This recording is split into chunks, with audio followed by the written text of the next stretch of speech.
ಹರೇ ಕೃಷ್ಣ. ತಮ್ಮೆಲ್ಲರಿಗೂ ವಿಶೇಷವಾಗಿರುವಂತಹ ಈ ಆಧ್ಯಾತ್ಮಿಕ ಪಯಣ ಇವತ್ತಿನ ದಿನ 13. ಆ 13ನೆಯ ದಿನದ ಆಧ್ಯಾತ್ಮಿಕ ಪಯಣದ ಸೆಷನ್ಗೆ ತಮ್ಮೆಲ್ಲರಿಗೂ ನಾನು ವಿಶೇಷವಾದಂಥ ಸ್ವಾಗತವನ್ನು ಕೋರ್ತೀನಿ.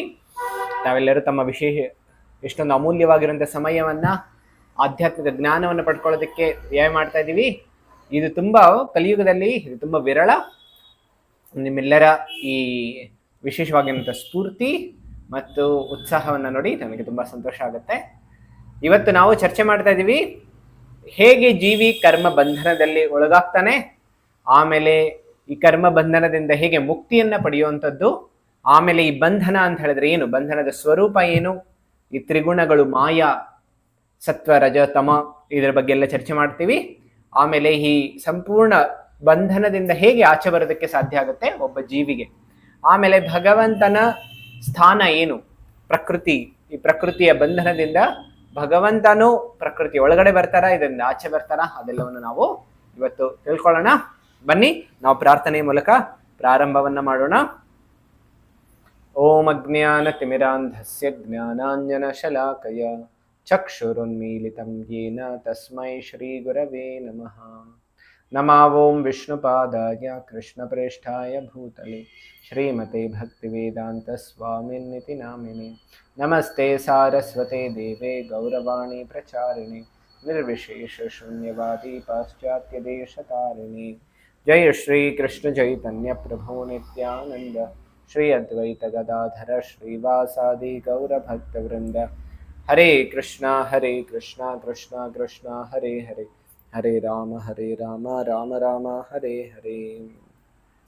ನಾವು ಇವತ್ತು ಚರ್ಚೆ ಮಾಡ್ತಾ ಇದ್ದೀವಿ ಹೇಗೆ ಈ ಆಧ್ಯಾತ್ಮಿಕ ಪಯಣದಲ್ಲಿ ತುಂಬ ಮುಖ್ಯವಾಗಿರುವಂಥ ಒಂದು ವಿಷಯ ಅಂತ ಹೇಳಿದ್ರೆ, ನಾವು ಹೇಗೆ ಈ ಭೌತಿಕ ಜಗತ್ತಿನಲ್ಲಿ ಬಂಧನದಲ್ಲಿ ಒಳಗಾಗಿದ್ದೀವಿ, ಆಮೇಲೆ ಈ ಬಂಧನಕ್ಕೆ ಕಾರಣ ಏನು, ಆಮೇಲೆ ಈ ಬಂಧನದಿಂದ ನಾವು ಹೇಗೆ ಮುಕ್ತಿಯನ್ನು ಪಡೆಯೋದಕ್ಕೆ ಸಾಧ್ಯ ಆಗುತ್ತೆ. ಯಾಕಂದ್ರೆ ಎಲ್ಲರೂ ಹೇಳ್ತಾ ಇರ್ತಾರೆ ನಮ್ಮ ಜೀವನದ ಅಂತಿಮ ಗುರಿ ಏನು, ಮೋಕ್ಷ ಪ್ರಾಪ್ತಿ ಮಾಡ್ಕೊಳ್ಬೇಕು, ಮುಕ್ತಿಯನ್ನ ಪಡಿಬೇಕು, ಇಲ್ಲ ವೈಕುಂಠ ಧಾಮಕ್ಕೆ ಹೋಗ್ಬೇಕು ಅಂತ ಎಲ್ಲರೂ ಹೇಳ್ತಾ ಇರ್ತಾರೆ. ಅದು ಹೇಗೆ ಸಾಧ್ಯ ಆಗುತ್ತೆ ಅಂತ ಹೇಳಿದ್ರೆ, ಯಾವಾಗ ಈ ಬಂಧನದಿಂದ ನಾವು ಆಚೆ ಬರೋದಕ್ಕೆ ಆಗುತ್ತೆ. ಸೊ ಈ ಬಂಧನ ಅಂತ ಹೇಳಿದ್ರೆ ಏನು ಮತ್ತೆ ಹೇಗೆ ಆಚೆ ಬರೋದು, ನಾನೊಂದು ಸಣ್ಣ ಕಥೆಯನ್ನ ತಮ್ಮೆಲ್ಲರಿಗೆ ಹೇಳ್ತೇನೆ. ಈಗ ಒಂದು ದಿನ ಒಬ್ಬ ರಾಜ, ಆ ರಾಜನಿಗೆ ಅನ್ನಿಸ್ತಾ ಇತ್ತು, ನನಗೆ ಮಾಯಾದೇವಿ, ಹೇಗೆ ಅದು ಬಂಧನಕ್ಕೆ ಕಾರಣ ಏನು ಅಂತ ಹೇಳಿದ್ರೆ ಮಾಯಾಶಕ್ತಿ, ಈ ಮಾಯಾಶಕ್ತಿ ನನ್ನನ್ನ ಹಿಡ್ಕೊಂಡ್ಬಿಟ್ಟಿದ್ದಾಳೆ, ಅದಕ್ಕೋಸ್ಕರ ನನಗೆ ಮುಕ್ತಿ ಸಿಗ್ತಾ ಇಲ್ಲ, ನನಗೆ ಹೇಗೆ ಈ ಮಾಯಾಶಕ್ತಿಯಿಂದ ಆಚೆ ಹೋಗೋದಕ್ಕೆ ಸಾಧ್ಯ ಆಗುತ್ತೆ, ಇದಕ್ಕೆ ದಯವಿಟ್ಟು ನೀವು ನನಗೆ ಹೇಳಿ ಅಂತ ಹೇಳಿ ಅವನು ಒಬ್ಬ ಋಷಿಮುನಿಗಳಿಗೆ ಕೇಳ್ತಾರೆ. ಅವ್ರು ಹೇಳ್ತಾರೆ ನಾನು ನಿಮ್ಗೆ ಕ್ರಮೇಣವಾಗಿ ಉತ್ತರ ಕೊಡ್ತೀನಿ ಅಂತ ಹೇಳ್ತಾರವಾಗ ತಕ್ಷಣ ಅವ್ರ ಆಸ್ಥಾನದಲ್ಲಿ ಕುತ್ಕೊಂಡಿದ್ರು ಆ ಋಷಿಮುನಿಗಳು. ತಕ್ಷಣ ಅವರು ಆಸ್ಥಾನದಿಂದ ಆಚೆ ಓಡೋಗ್ಬಿಟ್ರು. ಆಮೇಲೆ ಎಲ್ಲರಿಗೂ ಆಶ್ಚರ್ಯ ಆಗ್ತಾ ಇದೆ, ಯಾಕೆ ಈ ರೀತಿ ಓಡ್ತಾ ಇದ್ದಾರೆ. ಸಾಮಾನ್ಯವಾಗಿ ಋಷಿಮುನಿಗಳು ಸ್ವಲ್ಪ ಗಂಭೀರವಾಗಿ ವರ್ತನೆ ಮಾಡ್ತಾರೆ, ಇವ್ರಿಗೆ ಅನ್ನಿಸ್ತಾ ಇತ್ತು ಯಾಕೆ ಈ ರೀತಿ ಓಡ್ಬಿಡ್ತಾ ಇದ್ದಾರೆ ಅಂತ. ಆಮೇಲೆ ನೋಡಿದಾಗ ಅವ್ರು ಹೋಗಿ ಒಂದು ದೊಡ್ಡವಾಗಿರೋ ಒಂದು ಮರವನ್ನ ಆಲಿಂಗನ ಮಾಡಿಕೊಂಡು ಹೇಳ್ತಾ ಇದ್ರು, ನನ್ನ ಬಿಟ್ಬಿಡು ಬಿಟ್ಬಿಡು ಬಿಟ್ಬಿಡು ಅಂತ ಹೇಳಿ ಕಿರ್ಚ್ತಾ ಇದ್ರು. ರಾಜ ಬಂದು ಅನ್ನಿಸ್ತಾ ಇತ್ತು, ಏನು ಋಷಿಮುನಿಗಳಿಗೆ ತಕ್ಷಣ ಹುಚ್ಚೇನಾದ್ರು ಹಿಡಿದು ಬಿಡ್ತಾ, ಯಾಕೆಂತ ಹೇಳಿದ್ರೆ ಅವರು ಮರವನ್ನ ಹಿಡ್ಕೊಂಡ್ಬಿಟ್ಟಿದ್ದಾರೆ, ಮತ್ತೆ ಹೇಳ್ತಾ ಇದಾರೆ ಬಿಟ್ಬಿಡು ಬಿಟ್ಬಿಡು ಬಿಟ್ಬಿಡು ಅಂತ. ಆಮೇಲೆ ಆಗ ಅವ್ರು ಬಂದು ಆ ಋಷಿಗಳು ಹೇಳ್ತಾರೆ, ನೀವೇ ಮರವನ್ನ ಹಿಡ್ಕೊಂಡಿದ್ದೀರಿ, ಆಮೇಲೆ ನೀವೇ ಹೇಳ್ತಾ ಇದ್ದೀರಿ ಬಿಟ್ಬಿಡು ಬಿಟ್ಬಿಡು ಬಿಟ್ಬಿಡು ಅಂತ. ಆಗ ತಕ್ಷಣ ಋಷಿಮುನಿ ಅವರು ತುಂಬಾ ಮುಗುಳ್ನಾಗ್ತಾರೆ. ಆಮೇಲೆ ತಕ್ಷಣ ಮರವನ್ನ ಬಿಟ್ಬಿಡ್ತಾರೆ. ಆಮೇಲೆ ಅವರು ನಡ್ಕೊಂಡು ಹೋಗ್ತಾರೆ. ಆಮೇಲೆ ಈಗ ರಾಜನಿಗೆ ಸ್ವಲ್ಪ ಅನ್ನಿಸ್ತು, ಯಾಕೆ ಇವ್ರು ಈ ರೀತಿ ಮಾಡ್ತಾ ಇದ್ದಾರೆ. ಆಮೇಲೆ ತಕ್ಷಣ ಅವ್ರಿಗೆ ಜ್ಞಾನೋದಯ ಆಯ್ತು, ಅವರ ಪ್ರಶ್ನೆಗೆ ಉತ್ತರ ಇವ್ರು ಕೊಟ್ಟಿದ್ದಾರೆ ಅಂತ. ಏನು ಅವರ ಪ್ರಶ್ನೆ ಇದ್ದಿದ್ದು, ಮಾಯಾದೇವಿ ನಮ್ಮನ್ನ ಹಿಡ್ಕೊಂಡ್ಬಿಟ್ಟಿದ್ದಾರೆ ಅಂತ. ಆದ್ರೆ ಮಾಯಾದೇವಿ ನಮ್ಮನ್ನ ಹಿಡ್ಕೊಂಡಿಲ್ಲ, ನಾವು ಮಾಯಾಶಕ್ತಿಗೆ ಹಿಡ್ಕೊಂಡ್ಬಿಟ್ಟಿದೀವಿ, ಅದಕ್ಕೋಸ್ಕರ ನಮಗೆ ಈ ಭೌತಿಕ ಬಂಧನದಿಂದ ಆಚೆ ಬರೋದಕ್ಕೆ ಸಾಧ್ಯ ಆಗ್ತಾ ಇಲ್ಲ. ಇವತ್ತು ನಾವು ಆ ಮಾಯಾಶಕ್ತಿ ಹೇಗೆ ನಮ್ಮನ್ನ ಹಿಡ್ಕೊಂಡಿದ್ದಾಳೆ, ಯಾವುದರಿಂದ ಹಿಡ್ಕೊಂಡಿದ್ದಾಳೆ, ಹೇಗೆ ಹಿಡ್ಕೊಂಡಿದ್ದಾಳೆ, ಆಮೇಲೆ ಈ ಮಾಯಾಶಕ್ತಿಯಿಂದ ಹೇಗೆ ಆಚೆ ಬರೋದು, ಅದೆಲ್ಲವನ್ನು ನಾವು ಇವತ್ತು ಚರ್ಚೆಯನ್ನ ಮಾಡೋಣ. ನಾವು ಚರ್ಚೆ ಮಾಡ್ತಾ ಇದ್ದೀವಿ ಈಗ ಹೇಗೆ ಈ ಪ್ರಕೃತಿಯಲ್ಲಿ 3 ಗುಣಗಳಿದೆ ಮತ್ತು ಕಾಲ ಅಂತ ಹೇಳಿದ್ರೆ ಏನು, ಅದೆಲ್ಲವನ್ನು ನಾವು ಇವತ್ತು ಚರ್ಚೆ ಮಾಡೋಣ. ನೋಡಿ, ಈ ಚಿತ್ರದಲ್ಲಿ ತಾವು ನೋಡ್ತಾ ಇರ್ಬೋದು, ಭೌತಿಕ ಜಗತ್ತು ಹೇಗೆ ಅಂತ ಹೇಳಿದ್ರೆ ಒಂದು ಜೇಡರ ಬಲೆ ಇದ್ದ ಹಾಗೆ. ಭೌತಿಕ ಜಗತ್ತೇನು? ಒಂದು ಜೇಡರ ಬಲೆ ಇದ್ದ ಹಾಗೆ. ಹೇಗೆ? ನಮ್ಮ ಎಲ್ಲರ ಮನೆಯಲ್ಲಿ ಎಲ್ಲಾದ್ರೂ ಅಲ್ಲಿ ಇಲ್ಲಾದ್ರೂ ಜೇಡರ ಬಲೆ ಯಾವಾಗ್ಲೂ ಇದ್ದೇ ಇರುತ್ತೆ. ಏನ್ ಮಾಡುತ್ತೆ ಜೇಡರ ಬಲೆ? ಯಾಕೆ ಅದು ಬಲೆ ಕಟ್ಟತ್ತೆ ಅಂತ ಹೇಳಿದ್ರೆ, ಯಾಕೆ ಬಲೆ ಅದು ಹೆಣಿಯುತ್ತೆ? ಯಾಕೆ ಅಂತ ಹೇಳಿದ್ರೆ ಬೇರೆ ಬೇರೆ ಕೀಟಗಳು ಅದೆಲ್ಲವೂ ಬಂದು ಏನಾಗುತ್ತೆ, ಅದರ ಬಲೆಯಲ್ಲಿ ಅದು ಸಿಕ್ಕಾಕೊಂಡ್ಬಿಡುತ್ತೆ. ಅದನ್ನ ಸಿಕ್ಕಾಕೊಂಡ್ಬಿಟ್ಟಾಗ ಅದಕ್ಕೆ ಆಹಾರ ಆಗೋಗ್ಬಿಡುತ್ತೆ. ಅದಕ್ಕೋಸ್ಕರ ಅದು ಆ ಬಲೆಯನ್ನ ಹೆಣಿಯುತ್ತೆ. ನಾವು ನೋಡ್ತಾ ಇರ್ಬೋದು, ಬಲೆಯನ್ನ ಹೆಣಿದಾಗ ಹೇಗಾಗುತ್ತೆ, ಅದು ಒಂದು ಕೊನೆಯಿಂದ ಮತ್ತೊಂದು ಕಡೆ ತನಕ ಹೋಗಿರುತ್ತೆ. ಆ ಬಲೆ ಹೆಣಿದು ಏನಾಗುತ್ತೆ, ಅದನ್ನ ಯಾವುದು ಕೀಟ ಬರ್ತಲ್ಲ ಅದರಿಂದ ಹಿಡ್ಕೊಂಡ್ಬಿಡುತ್ತೆ. ಅದಕ್ಕೋಸ್ಕರ ಈಗ ಚಿತ್ರದಲ್ಲಿ ತಾವೆಲ್ಲರೂ ನೋಡ್ತಾ ಇರ್ಬೋದು, ಇದರಲ್ಲಿ ಹೇಳುತ್ತೆ ಈ ಭೌತಿಕ ಜಗತ್ತುನು ಆ ರೀತಿ ಒಂದು ಜೇಡರ ಬಲೆ ಇದ್ದ ಹಾಗೆ. ಅದಕ್ಕೋಸ್ಕರ ಹೇಳ್ತಾರೆ ಭಗವಂತನು ಅದೇ ರೀತಿ ಭೌತಿಕ ಸೃಷ್ಟಿಯ ರಚನೆಯನ್ನ ಮಾಡ್ತಾನೆ ಮತ್ತು ಕಾಲಾಂತರದಲ್ಲಿ ಅದನ್ನು ತನ್ನೊಳಗೆ ಲೀನ ಮಾಡಿಕೊಳ್ಳುತ್ತಾನೆ. ಹೇಗೆ ಜೇಡರ ಬಲೆ ಸೃಷ್ಟಿ ಮಾಡುತ್ತೆ, ಮತ್ತೆ ಅದು ಯಾವಾಗ ಕೆಲಸ ಹೋಗ್ಬಿಡುತ್ತೆ ಅದನ್ನ ತಗೊಂಡ್ಬಿಡತ್ತೆ. ಅದೇ ರೀತಿ ಭಗವಂತರು ಏನ್ ಮಾಡ್ತಾ ಇದಾರೆ, ಈ ಭೌತಿಕ ಸೃಷ್ಟಿಯ ರಚನೆಯನ್ನ ಮಾಡ್ತಾರೆ, ಮತ್ತೆ ಅದನ್ನ ಕೊನೆಯಲ್ಲಿ ಒಂದು ದಿನ ಅದನ್ನ ಲೀನ ಮಾಡ್ಕೊಂಡ್ಬಿಡ್ತಾರೆ. ನಾವು ಹಿಂದಿನ ವಾರ ಚರ್ಚೆ ಮಾಡಿದ್ವಿ, ಹೇಗೆ ಭೌತಿಕ ಜಗತ್ತನ್ನ ಭಗವಂತ ಹೇಗೆ ಸೃಷ್ಟಿ ಮಾಡ್ತಾರೆ, ಆಮೇಲೆ ಅದರ ಸ್ಥಿತಿ ನೋಡ್ಕೊಳ್ತಾರೆ, ಆಮೇಲೆ ಅದನ್ನ ನಾಶವನ್ನು ಮಾಡ್ಬಿಡ್ತಾರೆ. ಅದೇ ರೀತಿ ಭೌತಿಕ ಜಗತ್ತು ಹೇಗೆ ಅದು ಮಾಡ್ಕೊಳ್ತಾರೆ, ಹೇಗೆ ಜೇಡ ಮಾಡ್ತಾ ಇದೆ ಅದೇ ರೀತಿ ಸ್ಪೈಡರ್ ವೆಬ್. ನೋಡಿ, ಕೀಟವು ಬಲೆಯಲ್ಲಿ ಸಿಕ್ಕಿಕೊಳ್ಳುವಂತೆಯೇ ಪ್ರಕೃತಿಯ ಮಾಯಾ ಶಕ್ತಿಯು ಭಗವಂತನೊಂದಿಗೆ ಬಂಡಾಯವೆದ್ದು ಭೋಗ ಪಡಲು ಇಚ್ಛಿಸುತ್ತೇವೆಯೋ ಅವರನ್ನು ಸೆಡೆ ಹಿಡಿಯುತ್ತದೆ. ಹೇಳಿದರೆ ಹೇಗೆ ಒಂದು ಕೀಟ ಅದರ ಬಲೆಯಲ್ಲಿ ಹಿಡ್ಕೊಂಡ್ಬಿಡುತ್ತೆ, ಅದನ್ನ ಹಿಡ್ಕೊಳ್ಳೋದಕ್ಕೋಸ್ಕರನು ಅದು ಜೇಡ ಏನ್ ಮಾಡುತ್ತೆ, ಅದು ಬಲೆಯನ್ನ ಸೃಷ್ಟಿ ಮಾಡಿದೆ. ಅದೇ ರೀತಿ ಭಗವಂತನು ಸೃಷ್ಟಿ ಮಾಡಿದರೆ ಮಾಯಾಶಕ್ತಿಯ ರೂಪದಲ್ಲಿ, ಈ ಭೌತಿಕ ಶಕ್ತಿಯ ರೂಪದಲ್ಲಿ ಭಗವಂತ ಏನ್ ಮಾಡಿದ್ದಾರೆ, ಆ ಸಂಪೂರ್ಣ ಜೇಡರ ಬಲೆಯನ್ನ ಅದನ್ನ ಸೃಷ್ಟಿ ಮಾಡಿದ್ದಾರೆ. ಆ ಸೃಷ್ಟಿ ಮಾಡಿದ್ಮೇಲೆ ಏನಾಗುತ್ತೆ, ಯಾವಾಗ ಯಾವುದು ಕೀಟಗಳು ಅಂತ ಹೇಳಿದ್ರೆ ಎಲ್ಲಾ ಜೀವಿಗಳು ಭಗವಂತನ ವಿರುದ್ಧವಾಗಿ ವಿಮುಖವಾಗಿ ಬಂದಿದ್ದಾರೆ. ಆ ವಿಮುಖವಾಗಿ ಬಂದಿರೋದಕ್ಕೋಸ್ಕರ ಅವ್ರಿಗೆ ಭೌತಿಕ ಜಗತ್ತಿನಲ್ಲಿ ಭೋಗ ಮಾಡೋದಕ್ಕೆ ಇಚ್ಛೆ ಇದೆ. ಯಾಕೆ ನಾನು ಭಗವಂತನ ಸೇವೆ ಮಾಡಬೇಕು, ನಾನು ಯಾಕೆ ಸ್ವತಂತ್ರವಾಗಿ ಇರೋದಕ್ಕೆ ಸಾಧ್ಯ ಇಲ್ಲ? ಈಗಿನ ಕಾಲದಲ್ಲೂ ಅಷ್ಟೇ, ಕೆಲವು ಬಾರಿ ನಾವು ಮಕ್ಕಳನ್ನ ನೋಡ್ಬೋದು, ಆ ಮಕ್ಕಳು ಸ್ವಲ್ಪ ದೊಡ್ಡವರಾಗಿದ ತಕ್ಷಣ ಅವ್ರಿಗೆಲ್ಲರಿಗೂ ಅನ್ಸುತ್ತೆ, ನಾನು ಯಾಕೆ ತಂದೆ ತಾಯಿ ಮನೆಯಲ್ಲಿರ್ಬೇಕು, ನಾನು ಯಾಕೆ ಬೇರೆ ಸ್ವತಂತ್ರವಾಗಿ ನಾನು ಯಾಕೆ ಮನೇಲಿ ಇರಬಾರ್ದು, ಈ ರೀತಿಯಾಗಿ ಸ್ವತಂತ್ರವಾಗಿರೋದಕ್ಕೆ ಇಚ್ಛೆ ಪಡ್ತಾರೆ. ಅದೇ ರೀತಿ ಯಾವಾಗ ಜೀವಿಗಳು ಭಗವಂತನಿಂದ ಸ್ವತಂತ್ರವಾಗಿರೋದಕ್ಕೆ ಇಚ್ಛೆ ಪಡ್ತಾರೆ, ಅವರು ಈ ಭೌತಿಕ ಶಕ್ತಿಯ ಮಾಯಾ ಜಾಲದಲ್ಲಿ ಅವರು ಸಿಕ್ಕಾಕೊಂಡ್ಬಿಡ್ತಾರೆ. ಅದೊಂದ್ಸಲ ಸಿಕ್ಕಾಕೊಂಡಾಗ ಅದು ವಾಪಸ್ ಬರೋದು ಕಷ್ಟ ನೋಡಿ. ಅದಕ್ಕೋಸ್ಕರ ಹೇಳ್ತಾರೆ, ಬಲೆಯಲ್ಲಿರುವ ಕೀಟಗಳು ತಮ್ಮನ್ನು ಮುಕ್ತಿಗೊಳಿಸಲು ಕಷ್ಟಪಡುತ್ತವೆ, ಆದರೆ ಅದು ಎಷ್ಟು ಹೆಚ್ಚಾಗಿ ಅದೆಷ್ಟು ಪ್ರಯತ್ನ ಪಡುತ್ತಲ್ಲ ಅಷ್ಟು ಅದು ಬಿಗಿಯಾಗಿ ಹಿಡ್ಕೊಂಡ್ಬಿಡತ್ತೆ. ನಾವು ನೋಡಿರ್ಬೋದು ಕೆಲವು ಬಾರಿ ಇದು ಹೇಳ್ತಾರಲ್ಲ, ಕೆಲವು ಮಣ್ಣಿನ ಕೆಸರು ಇರುತ್ತಲ್ಲ, ಆ ಮಣ್ಣಿನ ಕೆಸರೊಳಗಡೆ ಏನಾದ್ರು ಒಂದ್ಸಲ ಕಾಲಿಟ್ರೆ ಅದೆಷ್ಟೇ ಪ್ರಯತ್ನ ಪಟ್ರು ಆಚೆ ಬರೋದಕ್ಕೆ ಸಾಧ್ಯ ಇಲ್ಲ. ಅವನು ಎಷ್ಟು ಪ್ರಯತ್ನ ಮಾಡ್ತಾನೆ ಅಷ್ಟು ಅವನು ಒಳಗಡೆ ಹೋಗ್ತಾನೆ. ಅದೇ ರೀತಿ ಭೌತಿಕ ಜಗತ್ತಿನಲ್ಲಿ ವಾಸಿಸಿರುವ ಘಟಕಗಳು ದುಃಖವನ್ನು ತಪ್ಪಿಸಲು ಮತ್ತು ಸಂತೋಷವನ್ನು ಪಡೆಯಲು ಭೌತಿಕ ಪ್ರಕೃತಿಯ ಕಠಿಣ ಕಾನೂನುಗಳ ವಿರುದ್ಧ ತೀವ್ರವಾಗಿ ಹೋರಾಡುತ್ತವೆ ಮತ್ತು ಹೆಚ್ಚಿನ ದುಃಖಗಳಲ್ಲಿ ಮುಳುಗುತ್ತವೆ. ಎಲ್ಲಾ ಜೀವಿಗಳು ಅದೇ ರೀತಿ ಏನ್ ಮಾಡ್ತಾರೆ, ಅವರು ಈ ಭೌತಿಕ ಜಗತ್ತಿನ ಎಷ್ಟೊಂದು ತೊಂದರೆಗಳಿಗೆ ಅವರು ಭೌತಿಕ ಪರಿಹಾರಗಳನ್ನ ಹುಡುಕ್ತಾ ಇರ್ತಾರೆ. ಆ ಭೌತಿಕ ಪರಿಹಾರಗಳೇನ್ ಮಾಡುತ್ತೆ, ಇನ್ನೂ ಹೆಚ್ಚು ತೊಂದರೆಗಳಲ್ಲಿ ಹಾಕ್ಬಿಡುತ್ತೆ.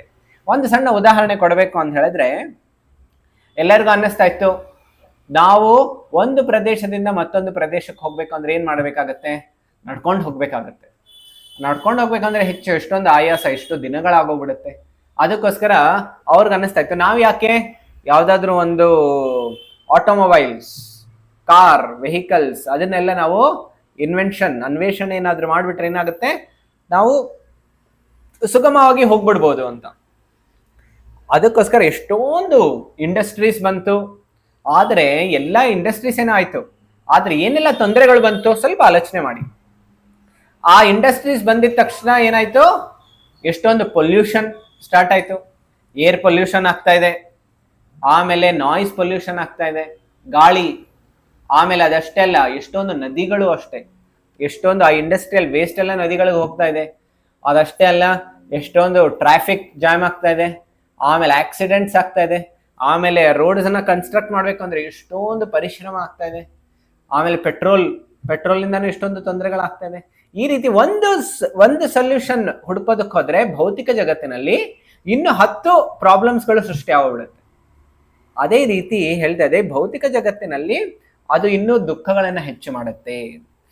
ಅದು ಯಾಕೆ ಈ ರೀತಿ ಆಗ್ತಾ ಇದೆ ಅಂತ ಹೇಳಿದ್ರೆ, ಅದಕ್ಕೆ ಮೊದಲನೆಯ ಕಾರಣ ಅಂತ ಹೇಳಿದ್ರೆ ಅಜ್ಞಾನ. ಎಲ್ಲಾ ಜೀವಿಗಳು ಈ ಜಗತ್ತಿನಲ್ಲಿ ನರಳ್ತಾ ಇದ್ದಾರೆ. ಯಾಕೆ ಅಂತ ಹೇಳಿದ್ರೆ ಮೊದಲನೆಯ ಕಾರಣ ಏನು ಅಂತ ಹೇಳಿದ್ರೆ ಅಜ್ಞಾನ. ಅಜ್ಞಾನದಿಂದಾನೇ ಎಲ್ಲಾ ರೀತಿಯ ಪಾಪಗಳು ಸೃಷ್ಟಿಯಾಗುತ್ತೆ. ಆ ಪಾಪಗಳಿಂದ ಏನಾಗುತ್ತೆ, ಎಲ್ಲಾ ಜೀವಿಗಳು ದುಃಖದಲ್ಲಿ ಒಳಗಾಗ್ತಾರೆ. ಆ ದುಃಖಗಳನ್ನು ನಿವಾರಣೆ ಮಾಡೋದಕ್ಕಾಗಿ ಇನ್ನೂ ಹೆಚ್ಚು ಪಾಪಗಳನ್ನ ಮಾಡ್ತಾರೆ, ಇನ್ನೂ ಹೆಚ್ಚು ಬಂಧನದಲ್ಲಿ ಸಿಕ್ಕಾಕೊಂಡ್ಬಿಡ್ತಾರೆ. ಅದಕ್ಕೋಸ್ಕರ ಮುಕ್ತಿಯ ದಾರಿ ಅದು ನಿಂತೋಗ್ಬಿಡುತ್ತೆ. ಅದಕ್ಕೋಸ್ಕರ ಇದರಿಂದ ಆಚೆ ಬರ್ಬೇಕು ಅಂದ್ರೆ ಮೊದಲು ಜ್ಞಾನವನ್ನ ಪಡಿಬೇಕು. ಅದಕ್ಕೋಸ್ಕರ ನಾವು ಈ ರೀತಿ ಕೋರ್ಸ್ ಮಾಡ್ತಾ ಇರೋವಾಗ ಏನಾಗುತ್ತೆ, ನಮಗೆ ಭಗವದ್ಗೀತೆಯ ಮೂಲ ತತ್ವಗಳು ಎಲ್ಲ ಗೊತ್ತಾಗುತ್ತೆ. ಅಜ್ಞಾನದಿಂದ ಹೇಗೆ ಆಚೆ ಬರೋದು ಅದು ಗೊತ್ತಾಗುತ್ತೆ. ನೋಡಿ ಹೇಳ್ತಾ ಇದ್ದಾರೆ, ಬಲೆಯಲ್ಲಿ ಸಿಲುಕಿರುವ ಕೀಟಕ್ಕೆ ಬಂಧನದಲ್ಲಿಲ್ಲದೆ ಇರುವವರ ಸಹಾಯ ಹೇಗೆ ಬೇಕಾಗುತ್ತದೆಯೋ ಅದೇ ರೀತಿ ಬದ್ಧ ಜೀವಾತ್ಮಗಳಿಗೆ ಮುಕ್ತಾತ್ಮರ ಅವಶ್ಯಕತೆ ಇರುತ್ತದೆ. ಹೇಗೆ ಈಗ ನೋಡಿ, ಮತ್ತೊಂದು ಉದಾಹರಣೆ ನಾನು ಹೇಳ್ತಾ ಇದ್ನಲ್ಲ, ಹೇಗೆ ಕೆಸರಿನಲ್ಲಿ ಯಾರಾದ್ರೂ ಬಿದ್ಬಿಟ್ಟಿರ್ತಾರೆ, ಹಾಗೆ ಆಚೆ ಬರ್ಬೇಕು ಅಂದ್ರೆ ಅವರು ಸ್ವಯಂ ಬರೋದಕ್ಕೆ ಆಗೋದಿಲ್ಲ. ಯಾರು ಮಣ್ಣಿನ ಆಚೆ ಇರ್ತಾರೆ ಅವರು ಅವರ ಕೈಯನ್ನ ಹಿಡಿದ್ರು ಆಗೋದಿಲ್ಲ. ಯಾಕಂದ್ರೆ ಕೈಯನ್ನ ಎಷ್ಟು ಹಿಡಿದ್ರೆ ಅಷ್ಟು ಅವರು ಬಿದ್ದ್ಬಿಡ್ತಾರೆ.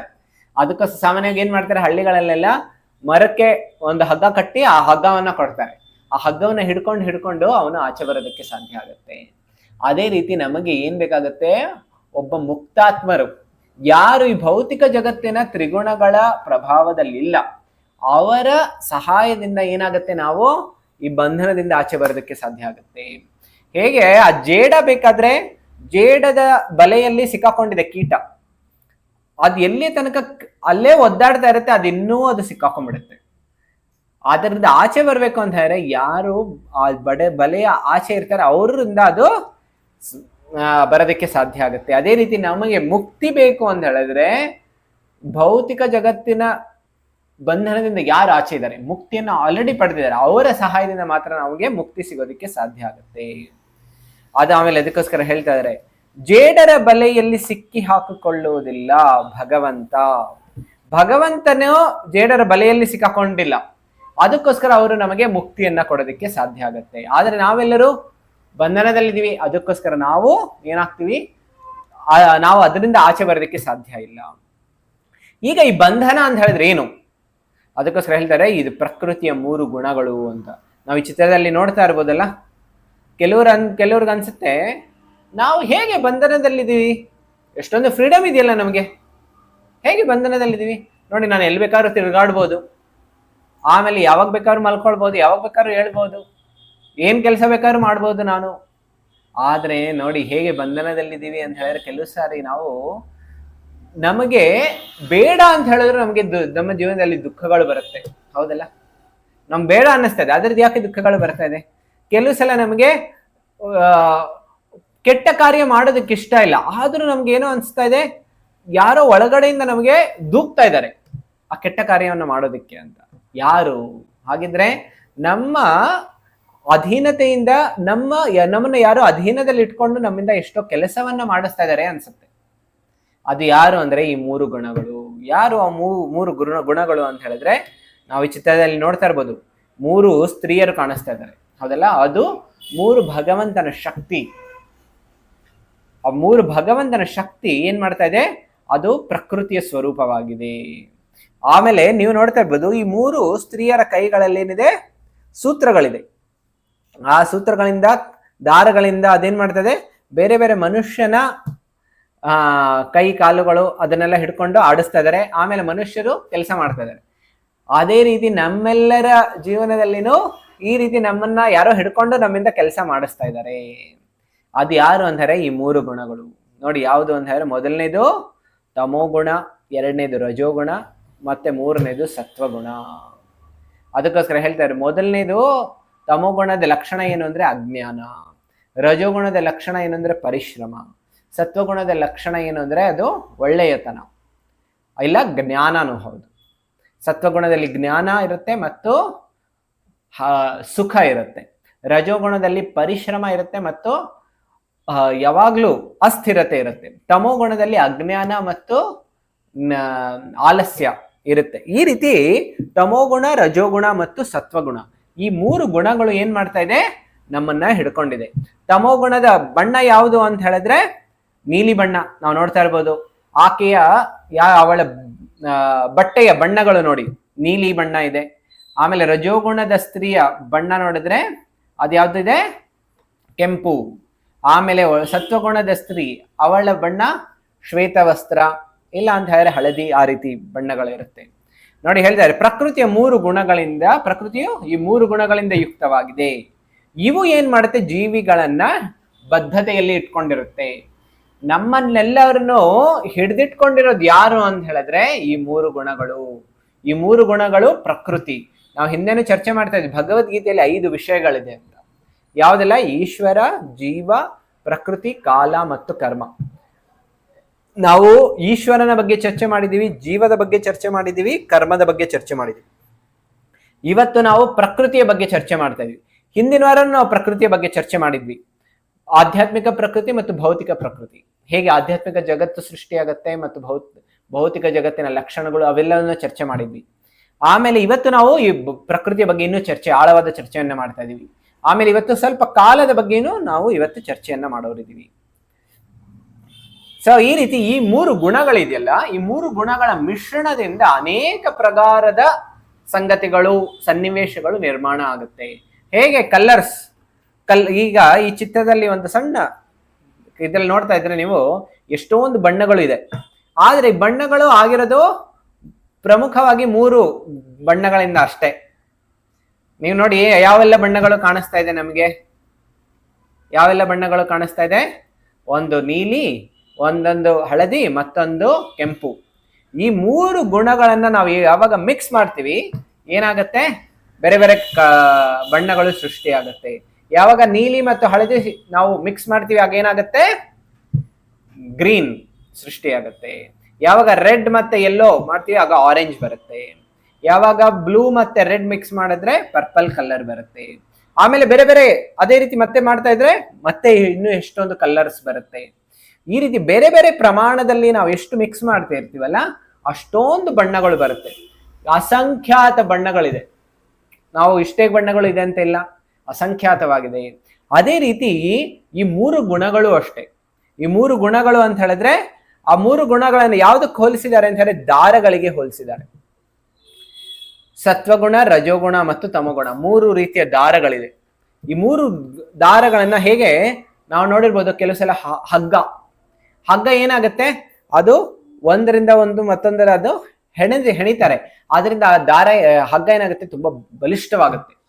ಅದೇ ರೀತಿ ಈ ಬಣ್ಣಗಳು ಅಷ್ಟೇ, ಎಷ್ಟು ಅದು ಮಿಕ್ಸ್ ಆಗುತ್ತಲ್ಲ ಅಷ್ಟು ಅದು ಬಲಿಷ್ಠವಾಗುತ್ತೆ.